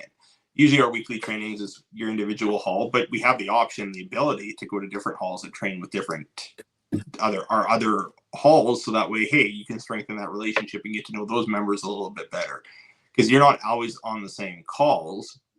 Usually there's going to be some overlap. It's good to get to know people, but well, I think it's important to expand beyond that. And I think we've been doing some cross training with Beaver Lake, because they've since they've got a new fire chief in there, he's been doing amazing work at bringing that standard up, and they've been coming to train with us. I don't know if we've sent anybody to train with them yet, but I think if we were to ask, I think that would be there's an open offer there, I'm sure. The important thing is that we work with our mutual aid departments, whether it's surrounding counties, First Nations communities, Métis communities, whoever it may be. Get everybody training together if you're in that immediate area, so that way you build those relationships, and that way you get to know who can do what and what everybody's abilities are. And I don't think that's something that has become commonplace yet in the province or in general, because everybody just kind of plays in their own sandbox. Yeah, no, absolutely. And we're working on that a lot more too. Like, Coldale will come out with their quint just so that we can get experience how it works. What do we need for water pressure coming from our hydrants through our engine to pump for that quint? And a lot of other things like that. And we're trying to do it more like we actually last week, Friday, Coldale hosted a big relay race between the departments. Everybody got to send one or two teams to it, just to build that bond in between each other firefighters, like you said, get to know each other. Okay, um, these guys, they train, they know what they're doing in these situations. They're willing to have fun, hang out, get to know each other. Now we're not going onto a fire call. Okay, we don't know who that guy is. We don't know who that guy is. How do they work on a fire scene, right? We don't know. But if we see them in training or even relay races against each other, okay, they're willing to put down, they're willing to do the work in these scenarios for the fun times, then we know they're going to put down the work in the hard times, hopefully, as well. I think that's why the social aspect is so very important. And that's where, like, the big thing that brought it back for me was doing the Morinville Combat Challenge. Like, going to that last year and then attending it again this year really helped, because, you get to know departments from, we're northern Alberta, northeast, like kind of Edmonton area. But we had, who else showed up to that one? I mean, we had, obviously Morinville was there. We had some members from Bonnyville show up this year. Edson's been showing up. Also, too, like the departments in the area. Like, you'll have like Fort Saskatchewan, Lamont, I think, is there. So you got a lot of departments in the area, and then like we travel up from Lac La Biche.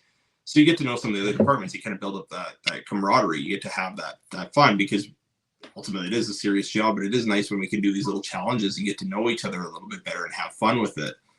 And that's why I was looking forward to doing the fire fit competition as well. But unfortunately, like I said, I just too much stuff on the go. I ended up making the decision to drop out of it, because I was like, you know what, it was a busy summer and I didn't even get to take the kids camping. So that's what we're doing on the long weekend. Or for, I guess, everybody listening, that's what we did on the long weekend, is we went camping.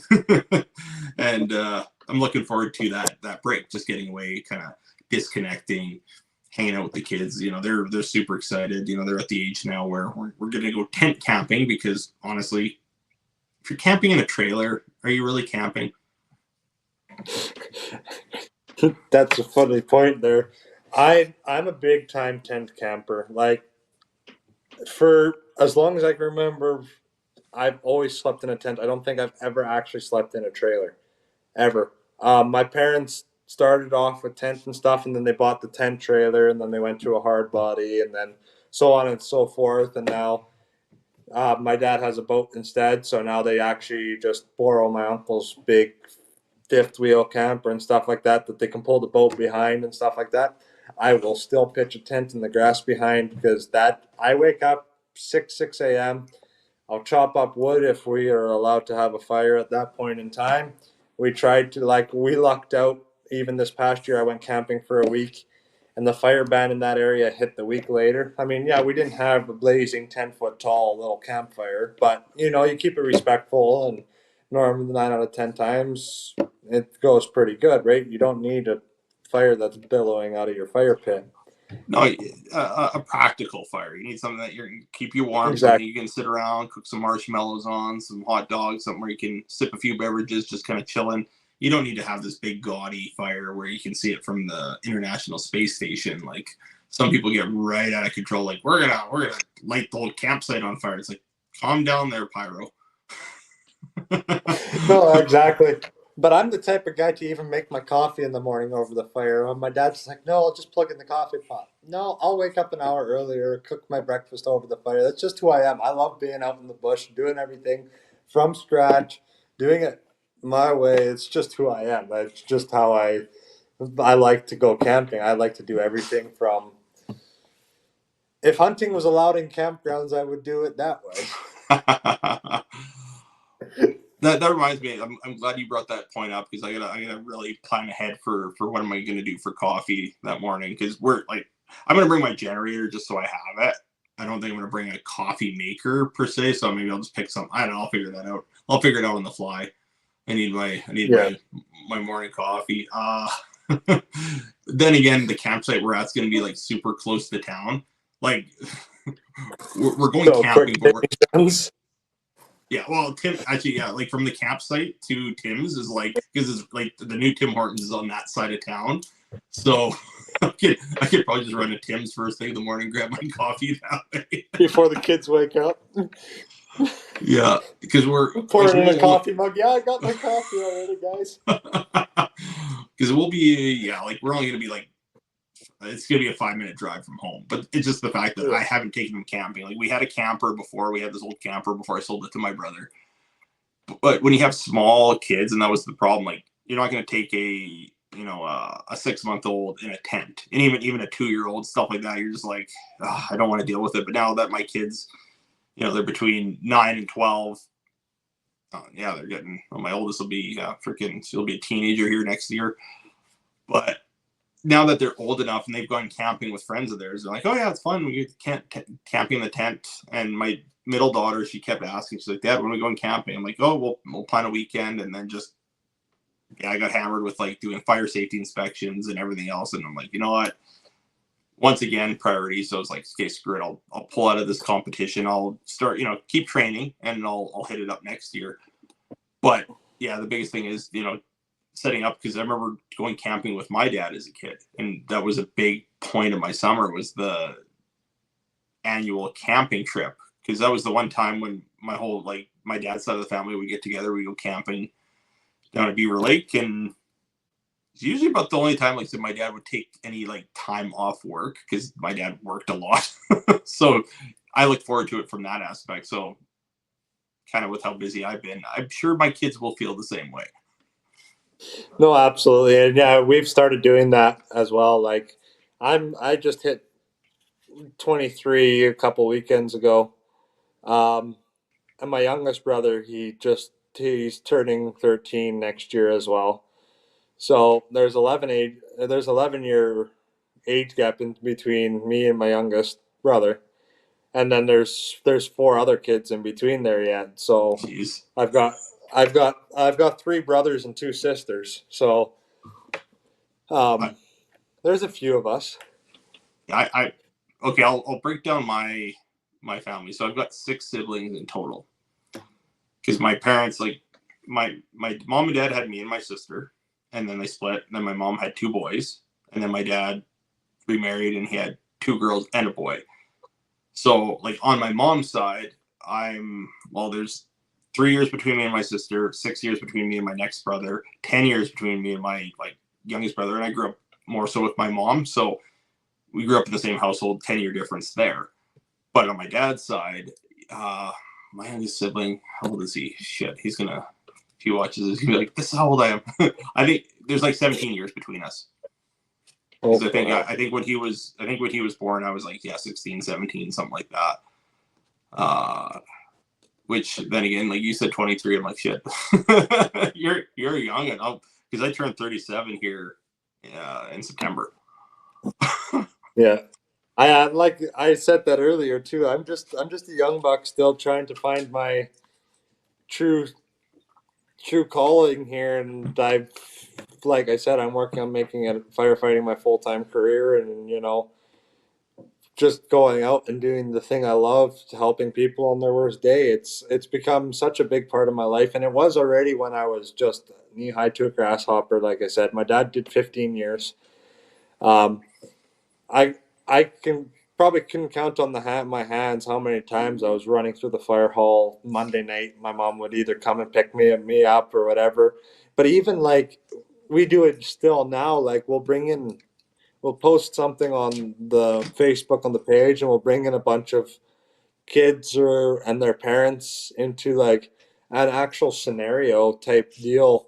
I mean, nothing harsh, nothing but just to see how we actually respond in a call. Well, Um, it's public education. That's a big part of it. If we can well, talk to the public about what we do and kind of get them immersed in it, so that way they understand what we do out there. well, like I remember when I was just, I think I was 14, 15 years old. Like, don't quote me on the age, and my dad will probably correct me if he sees this, but he probably won't. So, um, we did a whole scenario. It was supposed to be a bar fight, but then there was too many young gaffers at 15, 16 years old that wouldn't look really great. So, but Yeah, we had like RCMP involved. We had ambulances there and everything, and we did it as a high traumatic scenario where we got green, red, black, or those were the colors, right? Green, red, yellow, black. yeah. They did it like that where they actually, so it was some sort of fight. They had people come in and put like, it looked like there was a stick, like my bone was coming straight out of my kneecap, stuff like that. And they had blood and everything, and they had the fire department rush in like it was a real emergency and stuff like that. And it was so much fun. Like, we had a hoot, and like they picking us up and just pulling us out of the building because there was somebody started something in the back just to make as many scenarios as we could in one big Absolute event. pandemonium. Yeah, literally. And it was all fun and everything. And my mom probably still has pictures of my knee, and I should see if I can find them because it would be so great to see that again. Um, but the best part about it all, maybe I shouldn't say the best part about it all for myself, but everybody had a good laugh. We were all going through the debrief afterwards and what we could have changed and this and that. I'm like, shit, I gotta go to the washroom. I made it about 5 steps and I blacked out over top of chairs and everything. So they almost had a real scenario on their Oh hands right wow. there. But because that building had gotten so hot with so many people in there and Yeah. none of the doors were open, I just started getting lightheaded and I was like, oh crap, I gotta go washroom. And yet, sure enough, I find the only chair blocking the hallway and I go, boom! Ass over tea kettle, just tumbling down the Oh, freaking way. yeah. Just lucky there was no stairs there. The stairs was about 10 feet farther. Medic, The medic. I mean, the chair was originally blocking the stair door. Yeah, that would have sucked. Just bailing over the chair. Where Justin go, hey, But dude, went but for a trip. down the stairs, yeah, literally. Um, but like I've been actually trying to work my fire chief because my fire chief was a captain back at that point with my dad. So my fire chief's been on for about 21 years now.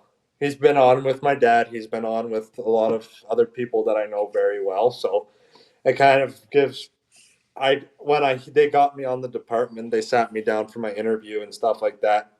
And I made him promise. I was like, look, I said, I know a lot of people that I know are on this department, and my dad spent 15 years with you on this department. But I said, I want my own clean slate. I don't want to be based off of what my dad did. I don't want what I said. I want my own clean slate, my own fresh pair of boots. I don't want to be people like, okay, that's Ivan's son. He's already, giving me the special treatment, so to say. I said, treat me like any other rookie. Treat me like any other guy that comes in here for the first time, please, because that's how I'm going to learn.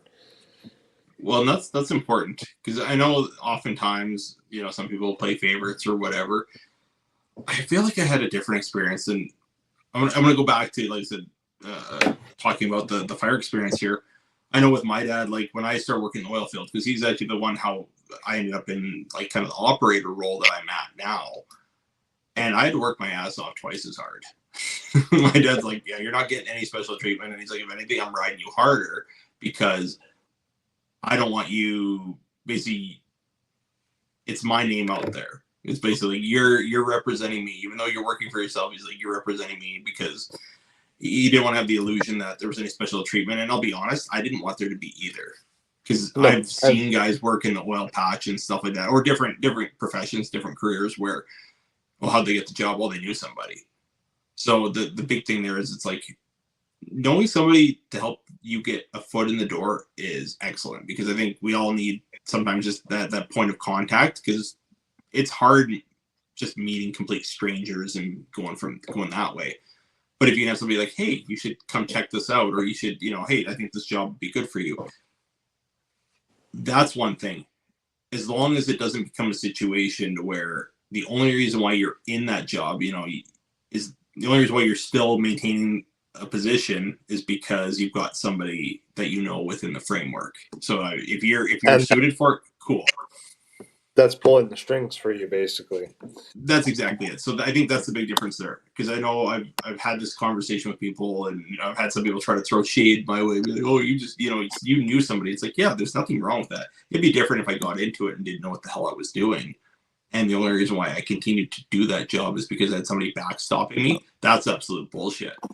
But to have somebody be like, hey, here's the door, it's up to you to walk through it. I'll show you the door. It's up to you to walk through it. I think that's perfectly fine and acceptable. Same as, like I said, and I think you kind of alluded to it, but what brought you to the fire department? Like, how did you get interested in it? So that's actually a bit of a funny story for myself.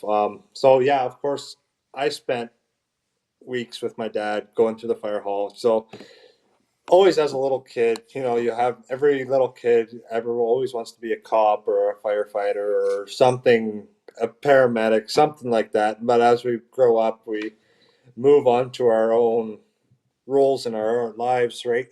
And I actually, driving down the highway, just seen an accident happen in front of me.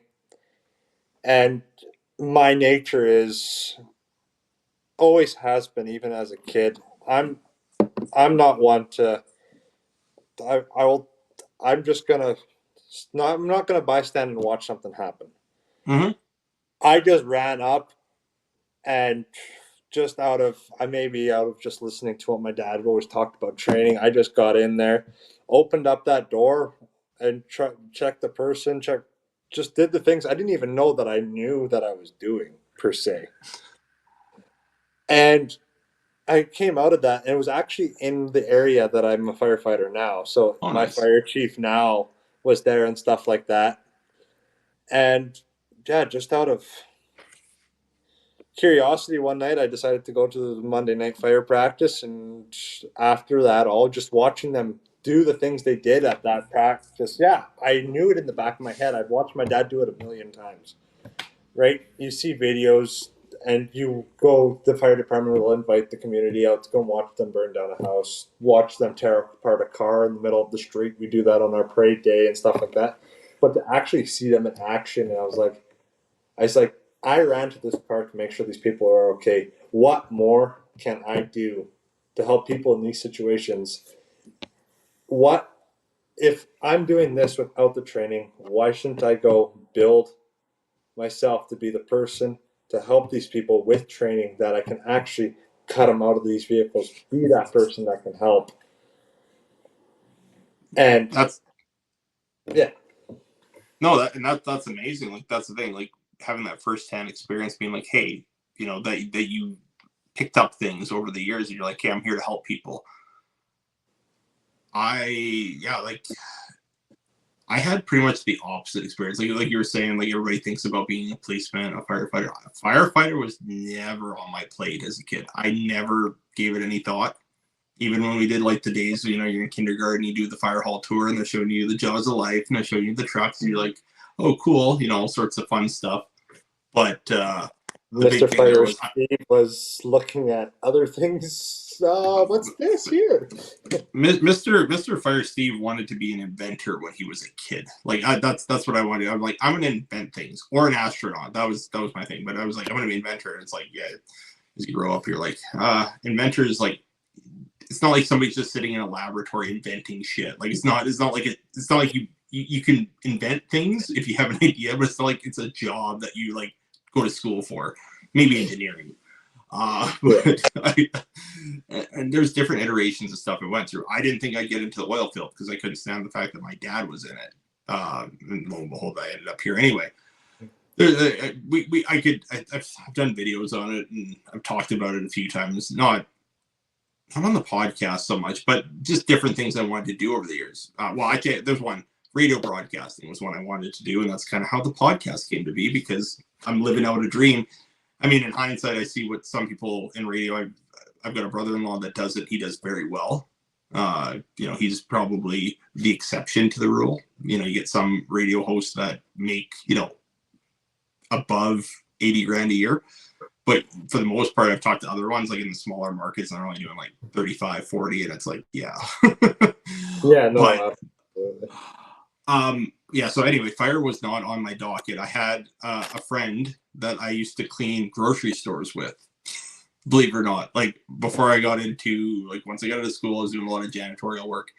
Turned 18, and it was like, hey, do you want to join the fire department? I'm like, he's like, oh, it could be fun, or I'd be asking, like, hey, what are they doing Wednesday nights? Because at that point, trainings were on the Wednesdays. Now we're Thursdays. But at that point, like, what are you guys doing Wednesday night? Oh, we got fire training. So they'd always be busy Wednesday night. So then at one point, I can't remember if I asked or if they asked. I think it was they asking, hey, do you want to come? Like, do you want to? So then, they did a whole thing where they bring you up, because the application process before was pretty simple. It was like, they'd bring you up at their meeting. Hey, does anybody know this person? Does anybody not like this person? Nobody? Okay, cool. We'll bring them in. And that was it. And then you would kind of go through a bit of an application process. Criminal record check, that sort of thing, driver's abstract, very basic. So yeah, that's how I originally got on when I was 18 years old. It was a fluke thing. It was a thing where, hey, I got asked if I wanted to come hang out at the fire hall. I'm like, yeah, sure. This sounds like a cool thing. I get to wear, a fancy shirt, go to, and then fell in love with it. So it's interesting seeing the dichotomy of different experiences. Somebody who's kind of like raised around it, and then versus somebody who wasn't, because there was nobody in my family did it. Like, I didn't have a grandpa, an uncle, a dad. Nobody I knew was a firefighter when I was growing up. Yeah, no. And like, yeah, I don't know exactly how my dad got all into it, because he had a lot of friends in there at the same time. So he could have had maybe the same experience as you have had. But I definitely fell in love with it myself as well. Like after my second year on the department, I'm coming up on 4 now, and wanting to build a full-time career out of this. It's been maybe a little bit of a lifelong dream, at the same time as, okay, yes, this is really what I want to do. And the only way to make this picture bigger for myself is making it into a full-time department in some big city somewhere. Absolutely.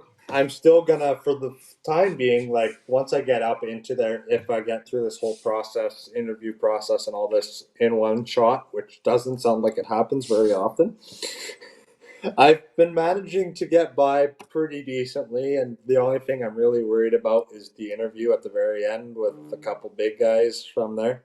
Yeah. I'm slightly nervous about that. I seen you sent me something on TikTok earlier today, so I'll definitely have to look more into that as well. Yeah, he's firefighterinterviews.com, I think is his website. And I'll plug him a little bit here, because I know he reached out to me. He's like, hey, do you do any sort of advertising? Like, kind of asking like what that would look like cost wise, and just for me to help him out with some exposure. So anyway, free plug here. But also too, I've watched some of his stuff, and I think he's was with Toronto Fire, or he's kind of in Ontario. I think Sean's his name. I'll have to just double check. But he's got some good content on and how to prepare for the fire interview. And some of the stuff he posts on his TikTok channel is like, hey, here's a job posting, here's the closing date. Like, kind of putting that information out there that's become like what he does. So actually, I want to reach out to him and actually bring him on an episode of the podcast, because I think some of the information that he talks about would be very beneficial for any people such as yourself, like people that are want to do this, want to go through the actual application process, because that's the most daunting part of it. Is you could do all the education, you could feel confident, but sometimes sitting in that room with the training officers, the chiefs, the deputy chiefs, where they're grilling you with questions and scenarios. I did one when we had an opening for a captain position, we went through the thing. It's like, okay, you're on a scene. This is what's happening. What are you doing? And you got to walk through everything. And then they're asking you just questions that, not really hypotheticals, but there's just some things where they're gauging what your response is going to be.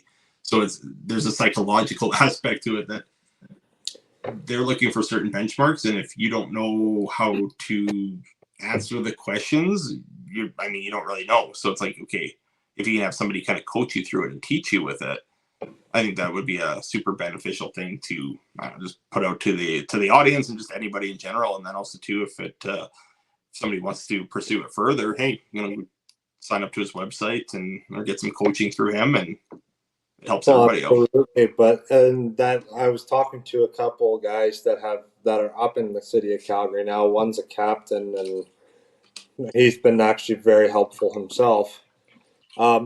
He told me too. He goes, "Yeah, so you submit a resume, and some occasions they'll do a polygraph as well, depending on the situation and everything. And then you got your big interview. If those dot to dots, if there's a number missing, or if there's one line that Elson isn't straight in between those three, he goes, you got to start the whole process over, just like that. You got to make sure that what you said on your resume, you weren't lying about, because they're going to probably question you on the interview. They're probably going to question it if they do a polygraph. One little slip up, and the whole process has got to start over from the beginning, and you got to wait a period of time to a certain extent, I think. But just a situation like that, you don't want to mess something up like that. If you're already at step 10, like I'm on step 6, Yeah, 6 out of 10. Like I've got a couple physicals coming up and an exam coming up here in about 2 weeks, where I got to be up in Calgary, anyways. It's a lot of time and effort put in. You don't want to start that 10-step process over again, because it takes about a year just for the actual, because I applied last December. I can't got my remember that. I got my acceptance in January, and I'm only on step 6 out of 10. I should be finishing up probably about December with my 10th step if I make it all the way through. And then there's still 2 months of fire school. I mean, I don't know how much. I would like to see if I can challenge some certain things. Like if I have all my 1001s and all that other stuff, can I just do the hands-on, or do I got to still redo all that theory for the city of Calgary? So I got to look into that some more. I think from what I've been told, and I don't have anything to explicitly confirm this, is that's why a lot of the full-time departments aren't specifically looking for somebody with their 1001. I mean, if you have it, great. But because they're going to put you through their fire school anyway, that's why medical training is more preferred on a career department, more so than the fire training, because they're going to run you through everything anyway. They want to make sure that you're, here in Alberta anyway, ACP certified, that you've got your, whether it be an EMR, EMT, or sometimes a paramedic, depending on what kind of level that specific fire department's looking for. But I think with a lot of it too is 1001's like it's the NFPA standard, but everybody builds off of that. Like this is the base. But in a lot of cases, it says, well, go to your local SOPs, go to your local jurisdiction. So that way they don't have to worry about any of those kind of fill in the blank responses. They're going to actually train you on what their department SOPs are. They're going to train you on everything. So that, they might reference the IFSTA manual, but they might just say, you know what, hey, we're training you. This is our procedures for our department. Don't worry about what the book says. This is how we're doing this specific thing. Oh, and I don't have a problem with any of that either. I mean, I would love to do the 2 months of school. Like I was actually working on getting myself up into Vermilion, to Lakeland College for the 3 or 4 month program, where I'm not exactly sure exactly what that was all, exactly how long it was. I think it was from February to the end of April or something like that. But doing the math behind it all for myself, I mean, I live on my own. Yeah, I work a full-time job. I'm not saving a crazy amount in this day and age with all our other taxes. I mean, I lose so much just off of my income tax and stuff like that already as is. But I figured out the math just for the 3 months for room and board and everything out there for your food. I had to have about 25 grand for my tuition, for my classes, for my books, for everything. For myself, I want to buy a house in about a year here. I wasn't able to apply for any grants or scholarships, and there's not a crazy ton actually floating around for firefighting as is. I've I looked long and hard back in the day. Maybe there's more now, or maybe I missed some, but 25 grand is not an easy number to put up just like that for 3 months of school. No, and also too, it's what is it getting you? Like obviously, and there are departments. Like I know with myself, like I've looked at one point I looked at the city of Grand Prairie when they had out, and there it wasn't where you're going through their full fire school. It was a thing of, hey, we got your 1001, 1002. They listed their qualifications, and then it's like, hey, you apply, get on. I think Fort McMurray is the same way, because when I was up doing some structure protection stuff here this summer, talking to them, they're like, hey, yeah, you know, you're looking for a fire job, come up to Fort Mac, but they're an integrated service. So for them, I would have to get my primary care paramedic or my PCP, EMT, whatever you want to call it. I would need that prior to being able to apply.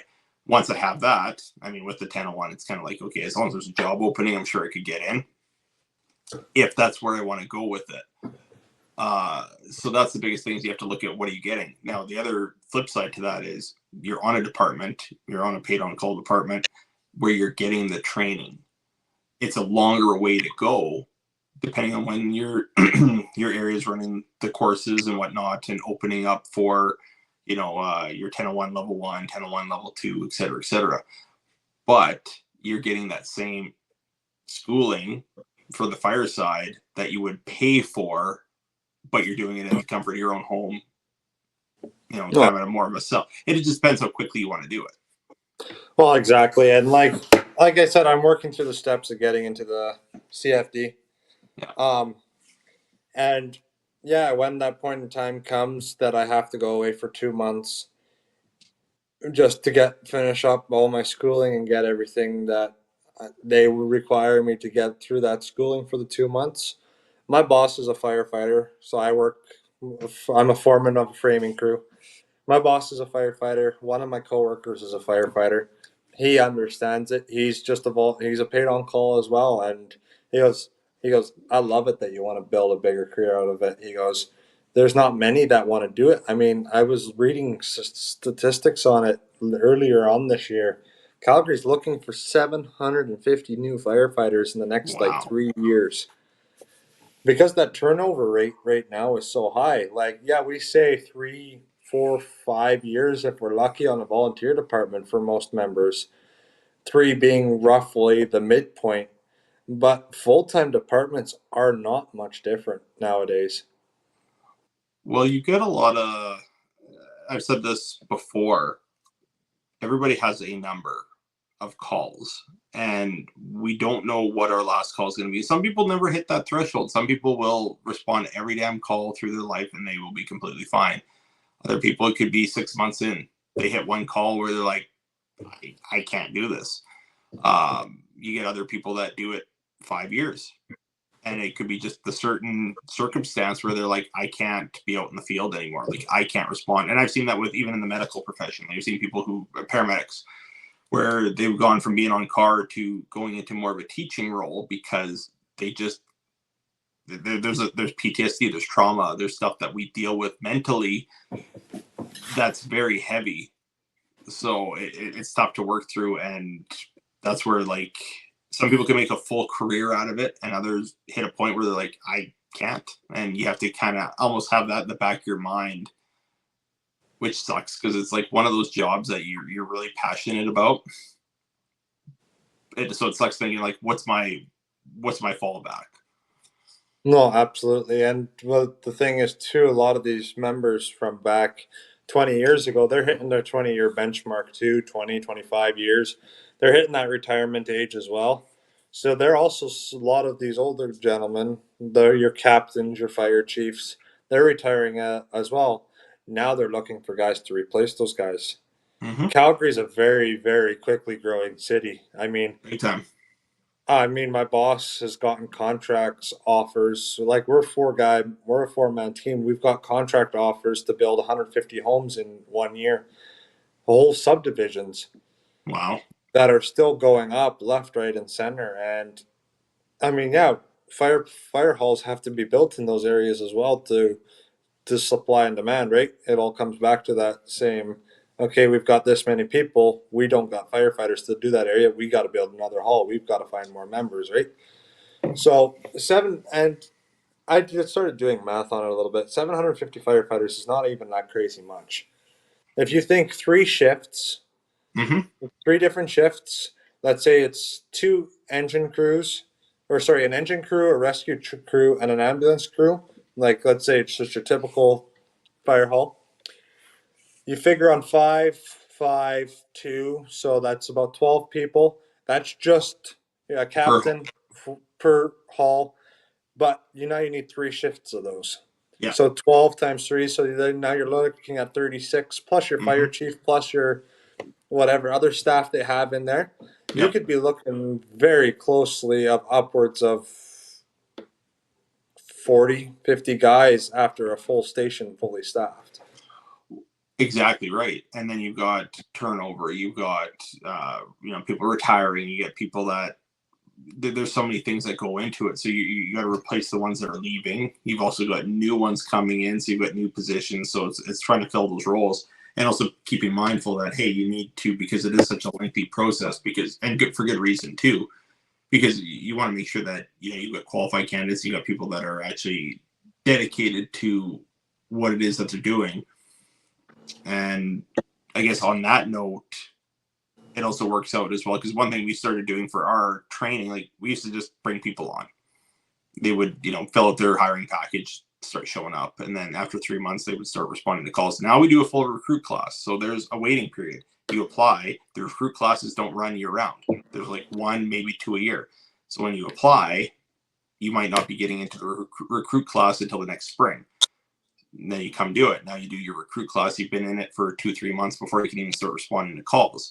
Once you graduate from that, now you get your radio. You're able to respond. This could be a year, maybe even a year and a half process, depending on when you decide to apply. So there's so much time invested in that you're more likely to stick around, I guess would be the thing, because there's more put into it. If you just, hey, I dropped off my resume one day and talked to the chief and they said, okay, cool, you can, criminal record check, a driver's abstract, cool, you're good to go. You start showing up.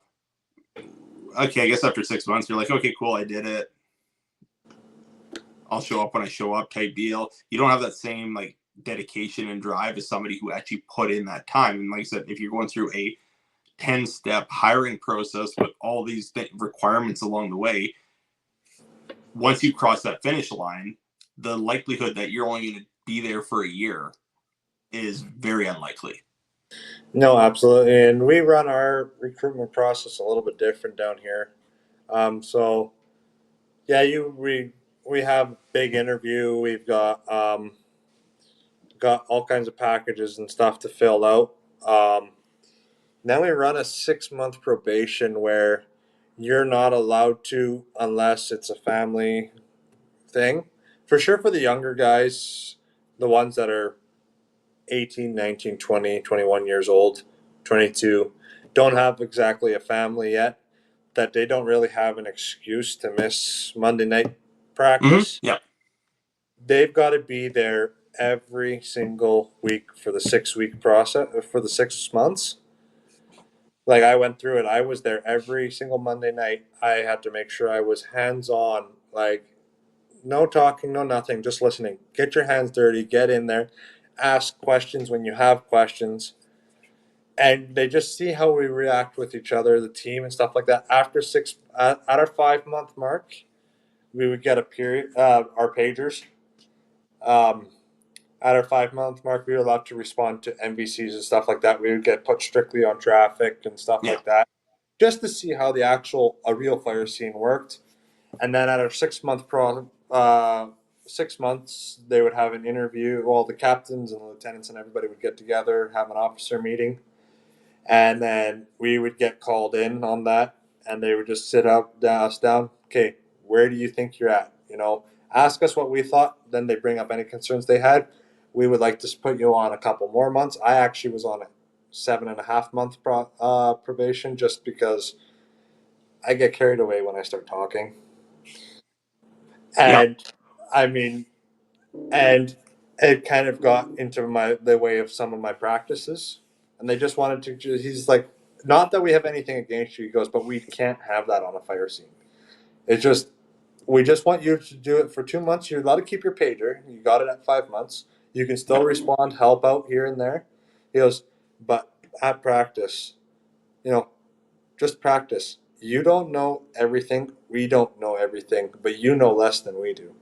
Mm-hmm. So listen to us and just work together as a team. Just because, and I mean, I could talk all night long, and that's the problem with me. Like, I think that's both of us put together. I think we can sit here and bullshit. I was like, okay, I'm like, even with this podcast here, I'm like, okay, if we hit an hour and a half, that would be good. And here we are at 2 hours, and there's so much stuff that I'm like, because even when we sat down before we actually went and fired up, like got live here and started the podcast, I was there like, oh, there's a few other things we could touch on if we don't run out of ideas. But I mean, like you've experienced it firsthand now. You see how these things flow and how oh, easy it is to exactly. get lost in the conversation and everything that's going on. We might need a part two on this one. Well, and that's the intent of it too. There's going to be some recurring characters, and I've had other people on the podcast that will pop up, and it might even be a thing where we have a panel at some point, because I at some point I want to really like dive into things, get people of different experiences that have been on, and really open up some topics. I think the biggest thing is I'm looking at the whole basis of the podcast. I mean, is I want to interview some cool people, and also get to know people as well. Like the thing is, social media is such an intricate web, and we didn't even like really dive into that aspect of it, where we met and all that. But social media is interesting because we see people, you see their content, but it's only a fraction of their personality. It's nice to get to know people behind, especially if somebody's known for doing one type of content. Maybe it's like fire stuff, or maybe it's humor, or maybe it's skits that they do, but there's a whole personality behind them that I like to be like, hey, this is that person, this is the person behind the that account. So Well, opening up that, and also too, just sitting and shooting the shit, kind of like what we did here tonight. yeah. And I don't remember how long I've actually been following you on TikTok and in your lives. It's been probably close to a year and a half, a good year probably, maybe Well, more. definitely over a year, because you were in my lives there during the 2023 wildfire season. That was May. We were live together, so it's been well over. Yeah. I would say It's probably coming up a good year, maybe almost 2 years. I would say probably closer to 2 years, because I can't remember. I feel like you were in the chat of my lives a few times, and I can't remember how we started following each other and how it came together and all that. Probably had something to do with talking about firefighting, to be honest. I think if I remember correctly, I think, and like I said, it's been 2 years, so I don't really remember a whole lot. But I think you were doing boxes one night, and you had an open box, and I said to myself, you know what, screw it, let's see if he'll bring me up. And we started chatting, and I was like, yeah, I gave you a follow, whatever, and I think it all went like it always does. Yeah, I gave you a follow. All right, I'll follow back, see what happens, and then last May hit, and we kind of really got to know each other quite a bit through that process and chatting about it all. And now we're sitting probably almost 2 years later, and both, like for myself, I've come a long way in the fire world myself, from just being that lonely young rookie that's on a volunteer department to actually talking about the things that we do, and the process of everything is just, for myself, is already a big change. Well, it's interesting seeing the growth of people, but also too just having that exposure as well. Like, talking to people, because I mean, there could be people watching this podcast or watching our lives or watching stuff that maybe didn't even consider a career in fire. And then they're like, you know what, maybe I'm going to give it a shot. And because of the conversations we had, we helped boost the fire service. And yeah, big shout out to, you know, your volunteer paid on call departments. If you're in a smaller community anywhere, you know, and you've got the time, you know, it doesn't hurt. Go apply. You get to meet some cool people. You get to do some fun and interesting things. Yeah, there's some tough parts that go with it. And it isn't for everybody. But if you're like, hey, I don't know what I want to do with my life, and this is something I always recommend to any younger people, especially, is that go give it a shot. You don't know where it's going to lead. You know, maybe you will go your route and go, hey, I'm going to go full-time fire. Maybe, hey, I just like driving big trucks. I'm going to go get my class 1. Now that I've driven a fire truck, I'm going to get my class 1. I'm going to drive some heavy haul equipment. Maybe it's you get into the medical side of things. Maybe I've seen people go from a local, like a paid on call department or a volunteer department, to wildland firefighting. Like there's so many different, it opens up so many doors that you don't know where it's going to bring you, where you're going to end up because of it. No, absolutely. And like you said, like I challenge any 18, 19, 20-year-old. If you've got, let's say, a day job, you work construction, blue collar, like myself, I run a framing crew at build houses. Monday nights, typically, most volunteer departments, they run 1 week a night that they run their practice, stuff like that. Do it, because you never know if it's actually going to be your true calling until you do it. In any aspect of life, in that matter of fact, yes, like you said, it's not for everybody. And yes, you will see things that you wish nobody to see.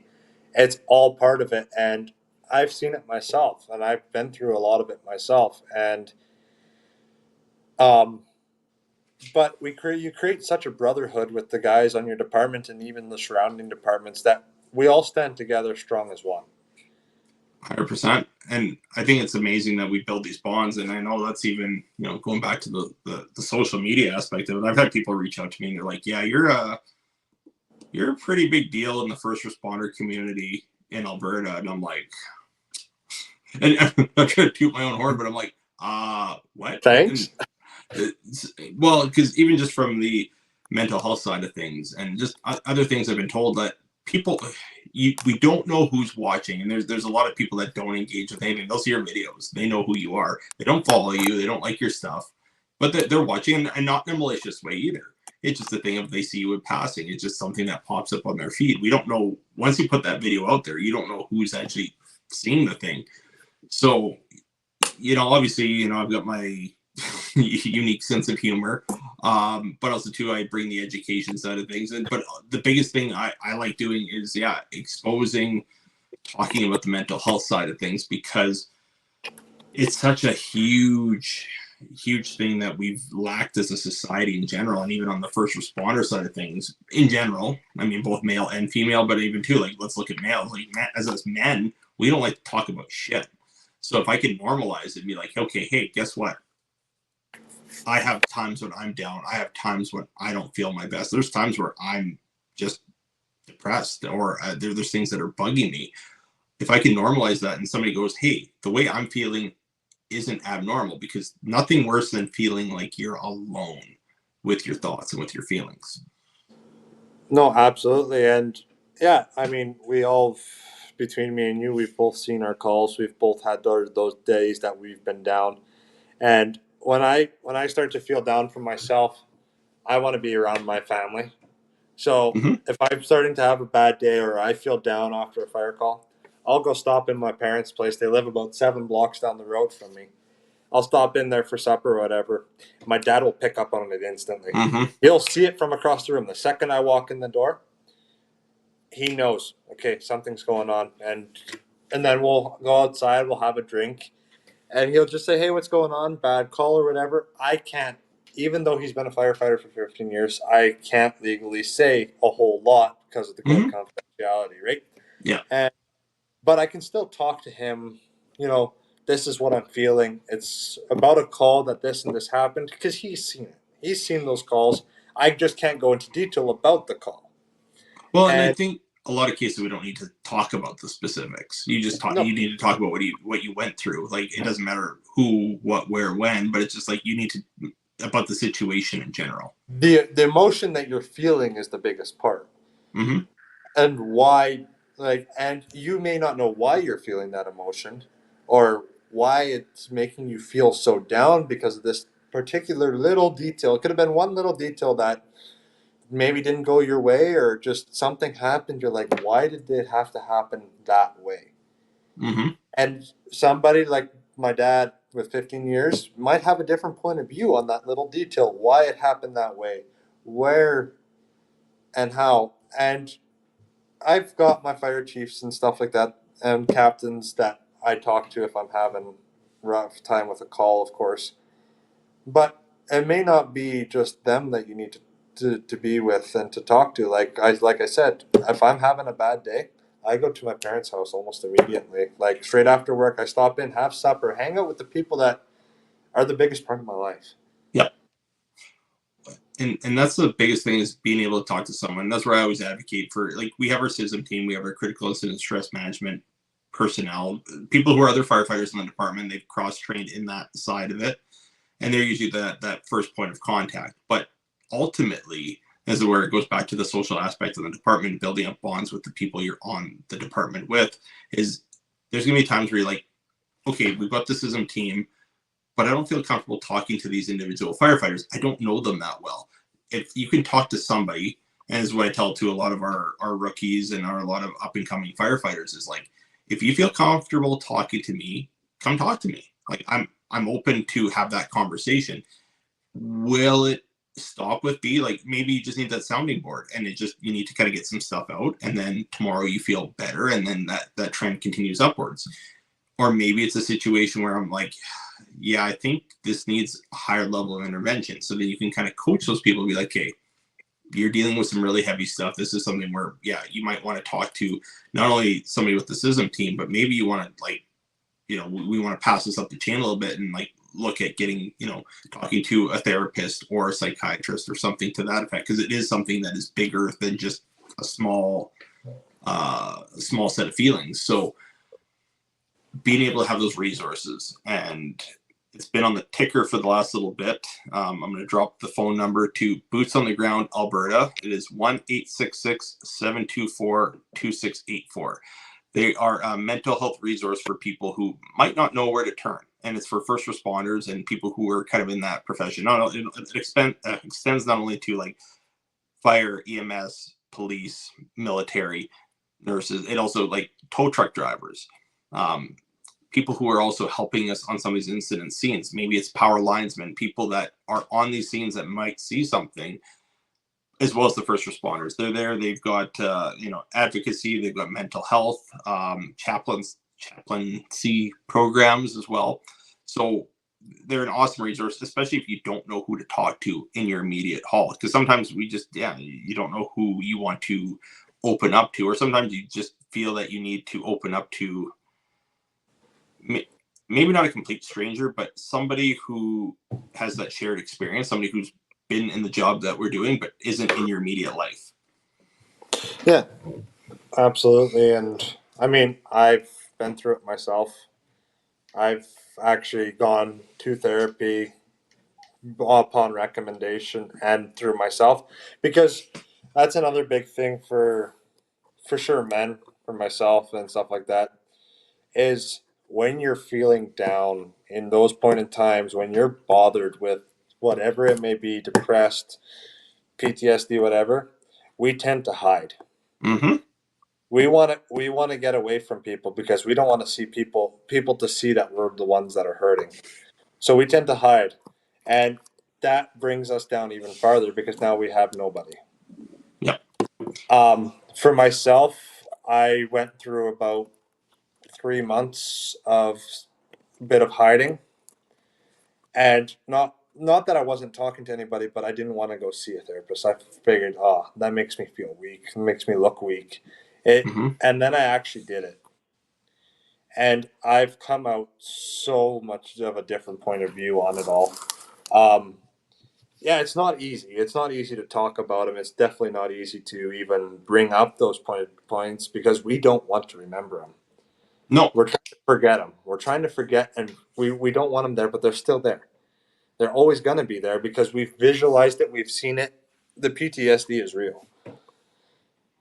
Well, it's we're dealing with things that it's a normal reaction to an abnormal situation, first of all. And I think the biggest thing is, we don't want to show weakness, and that's the biggest part of it. We feel like we're tough or strong. We don't want to show that we're weak, but it takes more strength to say, hey, I'm not doing okay. It takes more strength to put yourself forward and be like, I need to take a knee here. I know what my limitations are, because like you said, we like to hide, and it could be a number of things.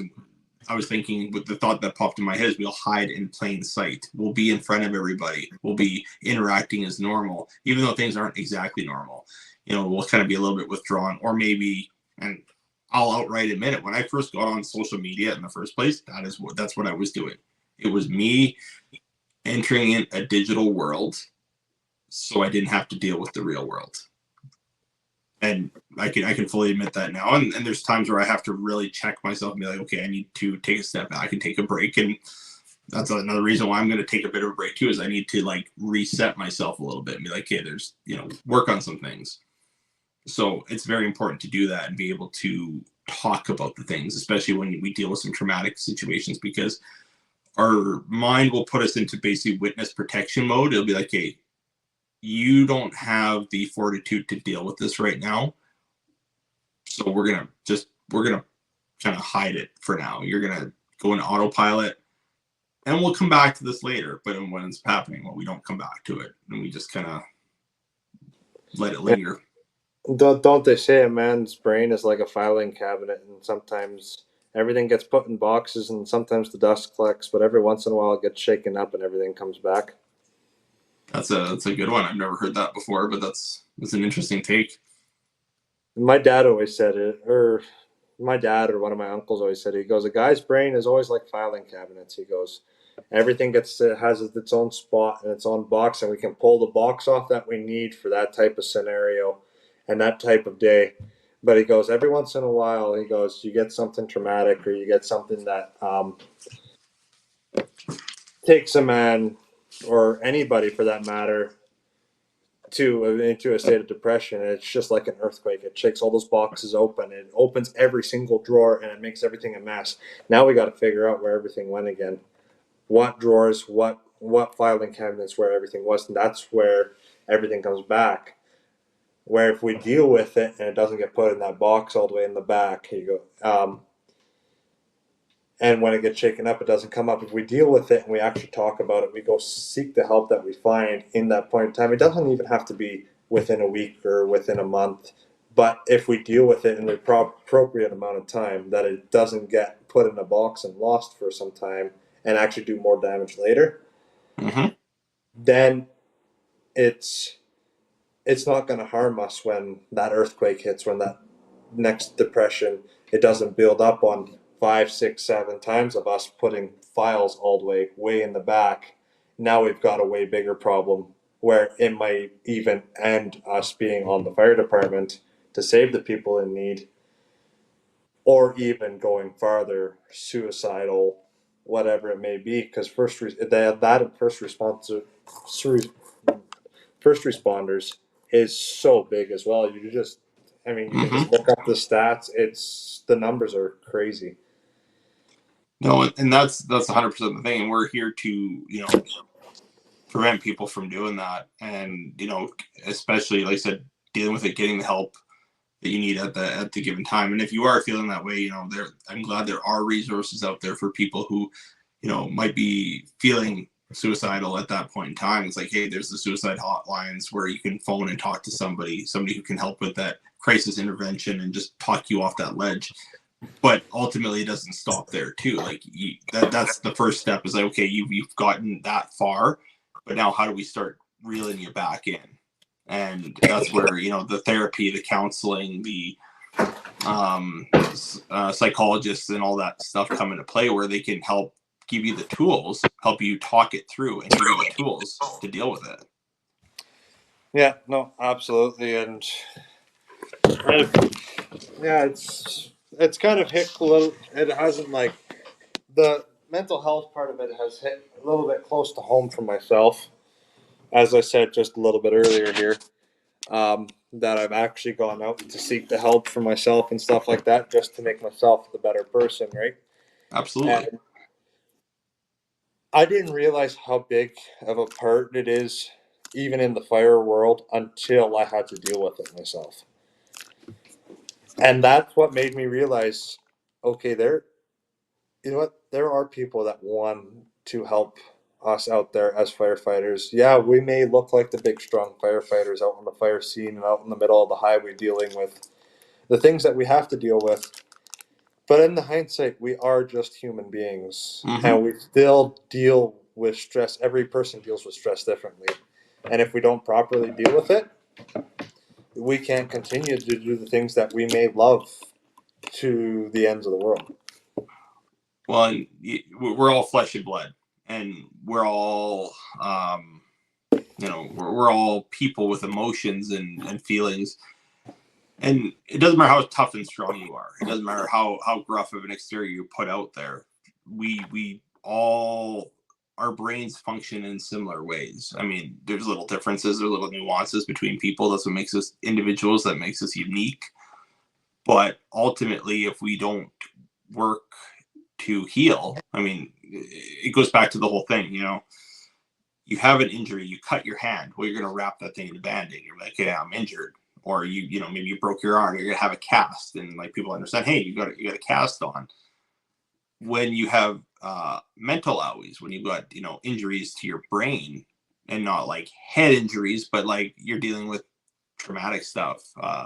We need to we need to do first aid to that. We need to do treatment to that. We need to intervene and actually work on that to get better, because if you didn't wrap your hand up with a cut, well, now things is either going to continue to bleed or it's going to get infected, and that's going to get progressively worse. If you didn't put a cast on your broken bone, it's going to set in a funky way, or it's just never going to heal, and it's just going to be causing you nothing but pain and discomfort. Well, same thing with our minds. Same thing with the traumas that we face, and just stress and everything in general. If we don't figure out a constructive way to deal with that and heal and have the proper treatments for it, how do we expect to get better? Exactly. I mean, like going to the infections and stuff like that. Like, I mean, I'm a little bit redneck that way. I mean, I'm a framer, and it normally ends up with pinching it closed, a little bit of crazy glue, and a couple bands of paper towel and duct tape it up. Do I clean it properly? Yes, because I have the training on how to clean a proper wound. But that's about as far as it goes some days. And I mean, it may not be always the best thing to say, but I mean, I keep working. I mean, yeah, I've brought my coworkers and stuff like that. I've pulled nails out of somebody nailed his three of his fingers together. I mean, you deal with Ouch. those situations. Yeah, he made it. He lucked out that he didn't damage the bone inside his fingers. Actually, he somehow managed to do it right in the little meaty part on all three fingers. Don't ask me how. I The don't know. luck, the luckiest unlucky guy. I mean, they you go know, crazy. I mean, I'm sure when you have a nail gun, I've seen a nail gun. Somebody pulls back the end and go tick tick tick. It's all fun and games, lovely until you put it through somebody. you must have seen Happy Gilmore, right? When when he shoots his boss in the head. Well, always, yeah. Yep. Shooter McGavin, Happy Gilmore was through here not long ago. He already aced her. Then he's gonna play it off as fun. Yeah, it's uh, yeah. shenanigans on the construction site. But as far as like the whole cleaning thing, like I work oil field. How many times? Yeah, wrap a rag, electrical tape. Electrical tape is our best friend. I swear. It's like, yeah, it'll heal. McDonald's napkins. It smells like Big Mac sauce. Oh, whatever, it'll be fine. It's Uh, already in my bloodstream. What's a little bit more? I was when you were talking earlier, when you were talking about the filing system in your brain, I was like, okay, but what if this is like my brain's like this, all the random papers, like my desk and my brain have probably got something in common. I just shuffle the mess from side to side. So Well, there's going to be areas for that too, right? You look at an office building, yeah, you got hundreds of filing cabinets, but you also got what you have on your desk, and that's what you're dealing with in that point in time. yeah, I mean, at some point or another, those papers are probably going to end up somewhere in a binder or a folder or somewhere along the lines. It's actually going to get cleaned up and put away in its proper spot. you know, it's a good movie that explains it out really well. It's a kids movie, but it's a great movie. It's Inside Out and Inside Out 2. Like I've seen them they both. Inside Out 2, that was the first movie I brought my kids, or we brought the kids to a theater for. We were in Edmonton. That was after the Morinville Combat Challenge. We went and watched Inside Out 2 in theaters, it was kind of a cute thing because they knew the movie was coming out. We really liked the first one, and they're like talking to Mom, Dad, this movie's coming out, and you were asking if we wanted to do something. We're thinking, well, maybe we could go see this movie. Like this would be kind of fun. And we played off because me and Vic had the plan. We're taking the kids to this movie. We knew we were doing it even before they brought it up. And then when they brought it up, it's like perfect. But we played it off as if like, yeah, we'll see. We'll see if we have time. We're kind of busy, So the day of, like, we were at West Ed. So we were at West Ed just doing our thing, whatever. And then we're like, oh, let's go check something out over here. So then we're like going up the stairs, taking the elevator up to the Scotiabank Theater. And then, what are we doing here? We're just gonna walk over here, and then start getting the tickets, and then hand the kids their tickets, and they're like, oh. So they were. It was the cutest thing ever. And then just watch the movie, like, but I've watched videos where they talk about where like people who are like trained in psychology, and they're like, the things they talk about in that movie are actual like principles, like just how they describe things. They're like, yeah, it makes sense from an actual like psychological standpoint. So they actually like used actual terms and put it into a kids movie. Yeah. Like the whole filing system, and just even how anxiety is in the newest one. How anxiety is like not meant to hurt you, but it's meant to. But sometimes it goes out of control, and we get anxious about everything. It's there to protect us, but sometimes it goes a little wiry, especially if we're not in the right headspace for it. No, absolutely. Yeah, and I mean that's the biggest thing. Like, yeah, back 20 years ago, mental health was looking into mental health was unheard of pretty well. Well, and that's where it was, and you had people that they found themselves at the bottom of a bottle, and then they watched their life crumble, and then the ones that didn't drink themselves to death, were the ones that were out in their vehicle being found with a gun laying next to them. So it's working on how can we make this better? How can we, as a service in general, and just as people in general, like how can we support one another and just try to do better in that standpoint of like how can we support each other's mental health? And I mean, sometimes we're only an individual, but what we can do to try and brighten somebody's day, or just giving people the space to talk about stuff is hugely important. And I'm glad that's where there's people that are online now, putting themselves out there and talking about this stuff, because it puts it more at the forefront. It makes it more socially acceptable to talk about these things. Yeah, no, absolutely. Yeah, there's so much we can talk about on the mental health side of things and everything else. Yeah, no, there's definitely we definitely. I mean, it felt like we were gonna wrap up like 20 minutes ago, and then we perked right back up again. Yeah, I know. So I'll wrap us up on some lighter topics. First of all, something I started a couple episodes ago. I'm shouting out the people that support me on social media. So I've got some subscribers on TikTok, and I don't know what to do with the whole subscriber thing other than they get fun emotes on my lives. But anyway, I give them shout outs on the podcast. So we got wendy.over.ca. We got at pickle.is. We've got I'm waiting for the thing to come back around. We got Karen, Karen Hagen 44, and we've got Hose Monkey 208, which is also Glitter Glue, Mr. Firefighter John, who was on episode 2. So I huge shout out, thanks to all the subscribers and anybody who supports me on any of my platforms. Either just with your likes and follows and all that stuff, but anybody who does support through subscriptions and live gifts and any sort of stuff like that helps, fund the podcast and any other ventures I go on, better equipment, that sort of thing. So it is greatly appreciated. And I thank everybody for that. So any of the people, if you're watching on YouTube, you can see all the usernames at the bottom as I'm throwing my pen around. Go check them out. Go give them a follow. Super appreciated.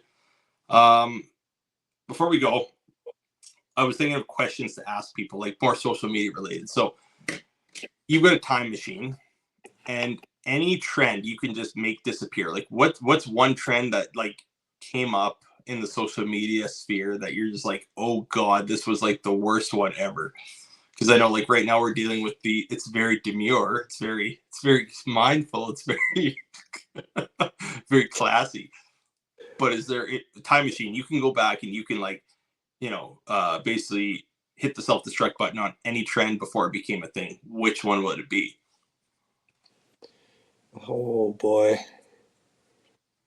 I don't know. Most of the trends that I typically followed and paid attention to were the funny ones, the stuff like that. So I didn't really pay attention to the ones that were like, oh shit. Like I don't quickly keep scrolling because I actually, as funny as it might be, it's just not my style of thing.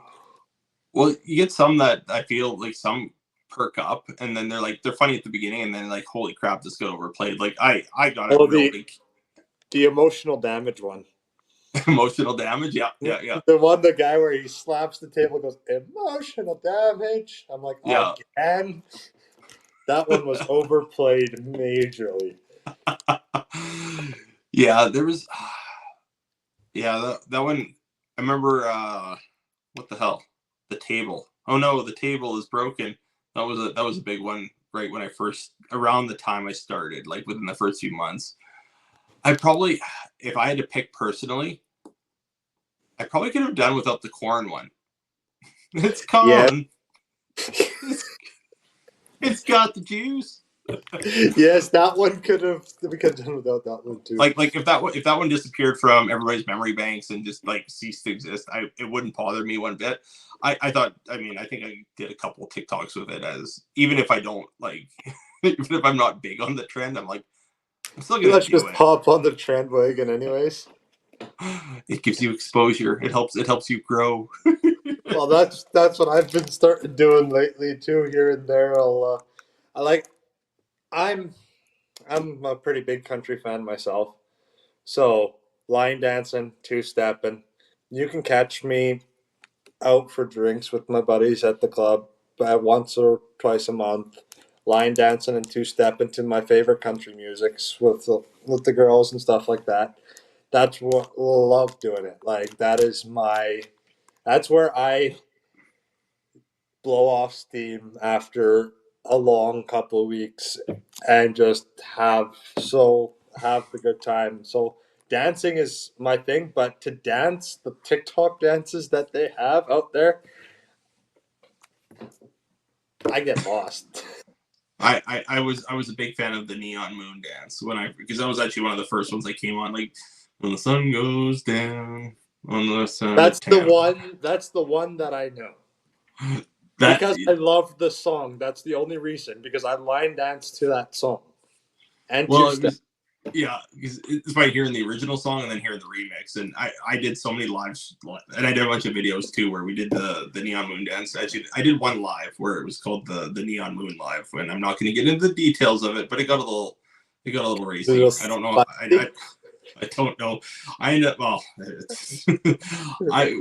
there's two guest boxes at the time. It was me, Dave, and Nicola, and yeah, we were down to our underwear. I don't know how we didn't get the nanner. I don't know how that live didn't get taken down. There was like 10 or 12 people in there, all people like that we knew. Like it wasn't like we had randoms coming through. It was like a private room, but it wasn't. It was on TikTok, and I'm like, I don't know how we got away with that. I mean, I would have loved to see that. I think that was just before my time. that was like October of 21. So this was like my first 6 months on TikTok. Like I I didn't have that many followers at that point, but it was one of those things where I'm like, I don't know how we didn't get taken down. Oh, that would have been priceless to see. It was, yeah. I'm definitely more demure now. I'm very I'm very mindful of what I do on live stream. All sometimes. I was gonna Uh, say next time I come up, I'm gonna say you want to do something. we can do the neon moon dance. I just not guarantee that I'm going to be down in my underwear. Oh, on, on on that note, I think thank you very much for coming on. We had excellent chats that we talked about a lot more stuff. Like I said, I didn't think we were going to go as long as we did. I appreciate everybody who's listened to this far, and hopefully they did, because this is like I like this little Easter egg at the end, and this is talking about the funny stuff from the past. Yeah. But no, super appreciate you coming on, Justin. Awesome chatting with you, catching up, talking about fire things and all the other things. Let people know where they can find you. Plug your socials or where people find you. Or So I've got TikTok, Facebook, Instagram, all that. I just working on my TikTok here the last little while. My TikTok account is just my name, first name and last name, so Justin Slingerland. And when it comes up, because you've been quite influential. Oh my god, I can't even talk.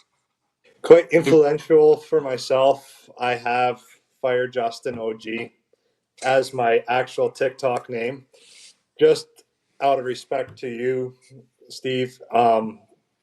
Me being able to come and chat with you all the time. I view myself as a bit of part of your TikTok family myself, so that's how people see it. Okay, we can associate it with you. So it's Fire Justin OG, and then it has a little flame emoji and a lightning bolt behind it. And for the rest of my Instagram and Facebook, it's just my first name and my last name, Justin Slingerland.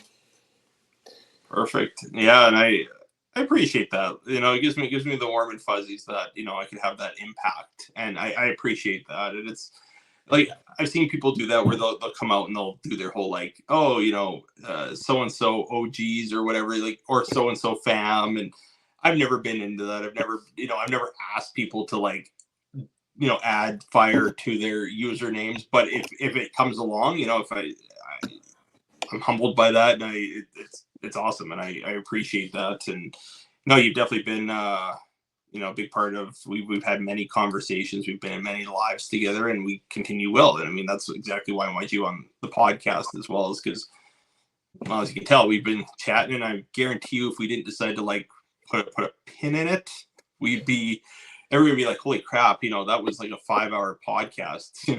Nobody's gonna be listening at the end. People be like, oh, I fell asleep and you guys were still talking. Here's the thing for myself: the only time I really listen to podcasts, unless I'm sitting at home bored, and I'll throw it up on my Spotify on my screen while I'm busy doing other things, is when I'm driving for 4 or 5 hours. Yeah, I have 12 hours of music on my phone, but I listen to that music every day on the job site. So throwing a podcast in the middle of it, job site doesn't really work because you're not paying close enough attention. But when you're driving, just listening to that podcast and stuff like that, I can drive for hours on a podcast without even feeling drowsy. That I'm the same way, and that was the whole reason. That was another big thing. Me making a podcast, I wanted to put something out there that I'd want to listen to. So hopefully other people want to listen to it too. And that's where it's perfect. You put it on, it makes you feel like you're part of the conversation. And like Justin mentioned, this podcast is available on Spotify as well as Apple Podcasts. There's a bunch of other ones that it basically hits a whole bunch of different podcast directories for the audio. If you're looking for the video and seeing our smiling faces and all that, it's on YouTube, on the Fire Steve channel on YouTube. You can see there. If there's something you want to comment on, YouTube is the perfect place to do it because I read the comments there. Yeah, it's on my Fire Steve YouTube channel. So I check that better out. get that on my YouTube here. I've been meaning to do it for a few nights now and look it up, but I have not. Well, I'll give you I've been some. so busy.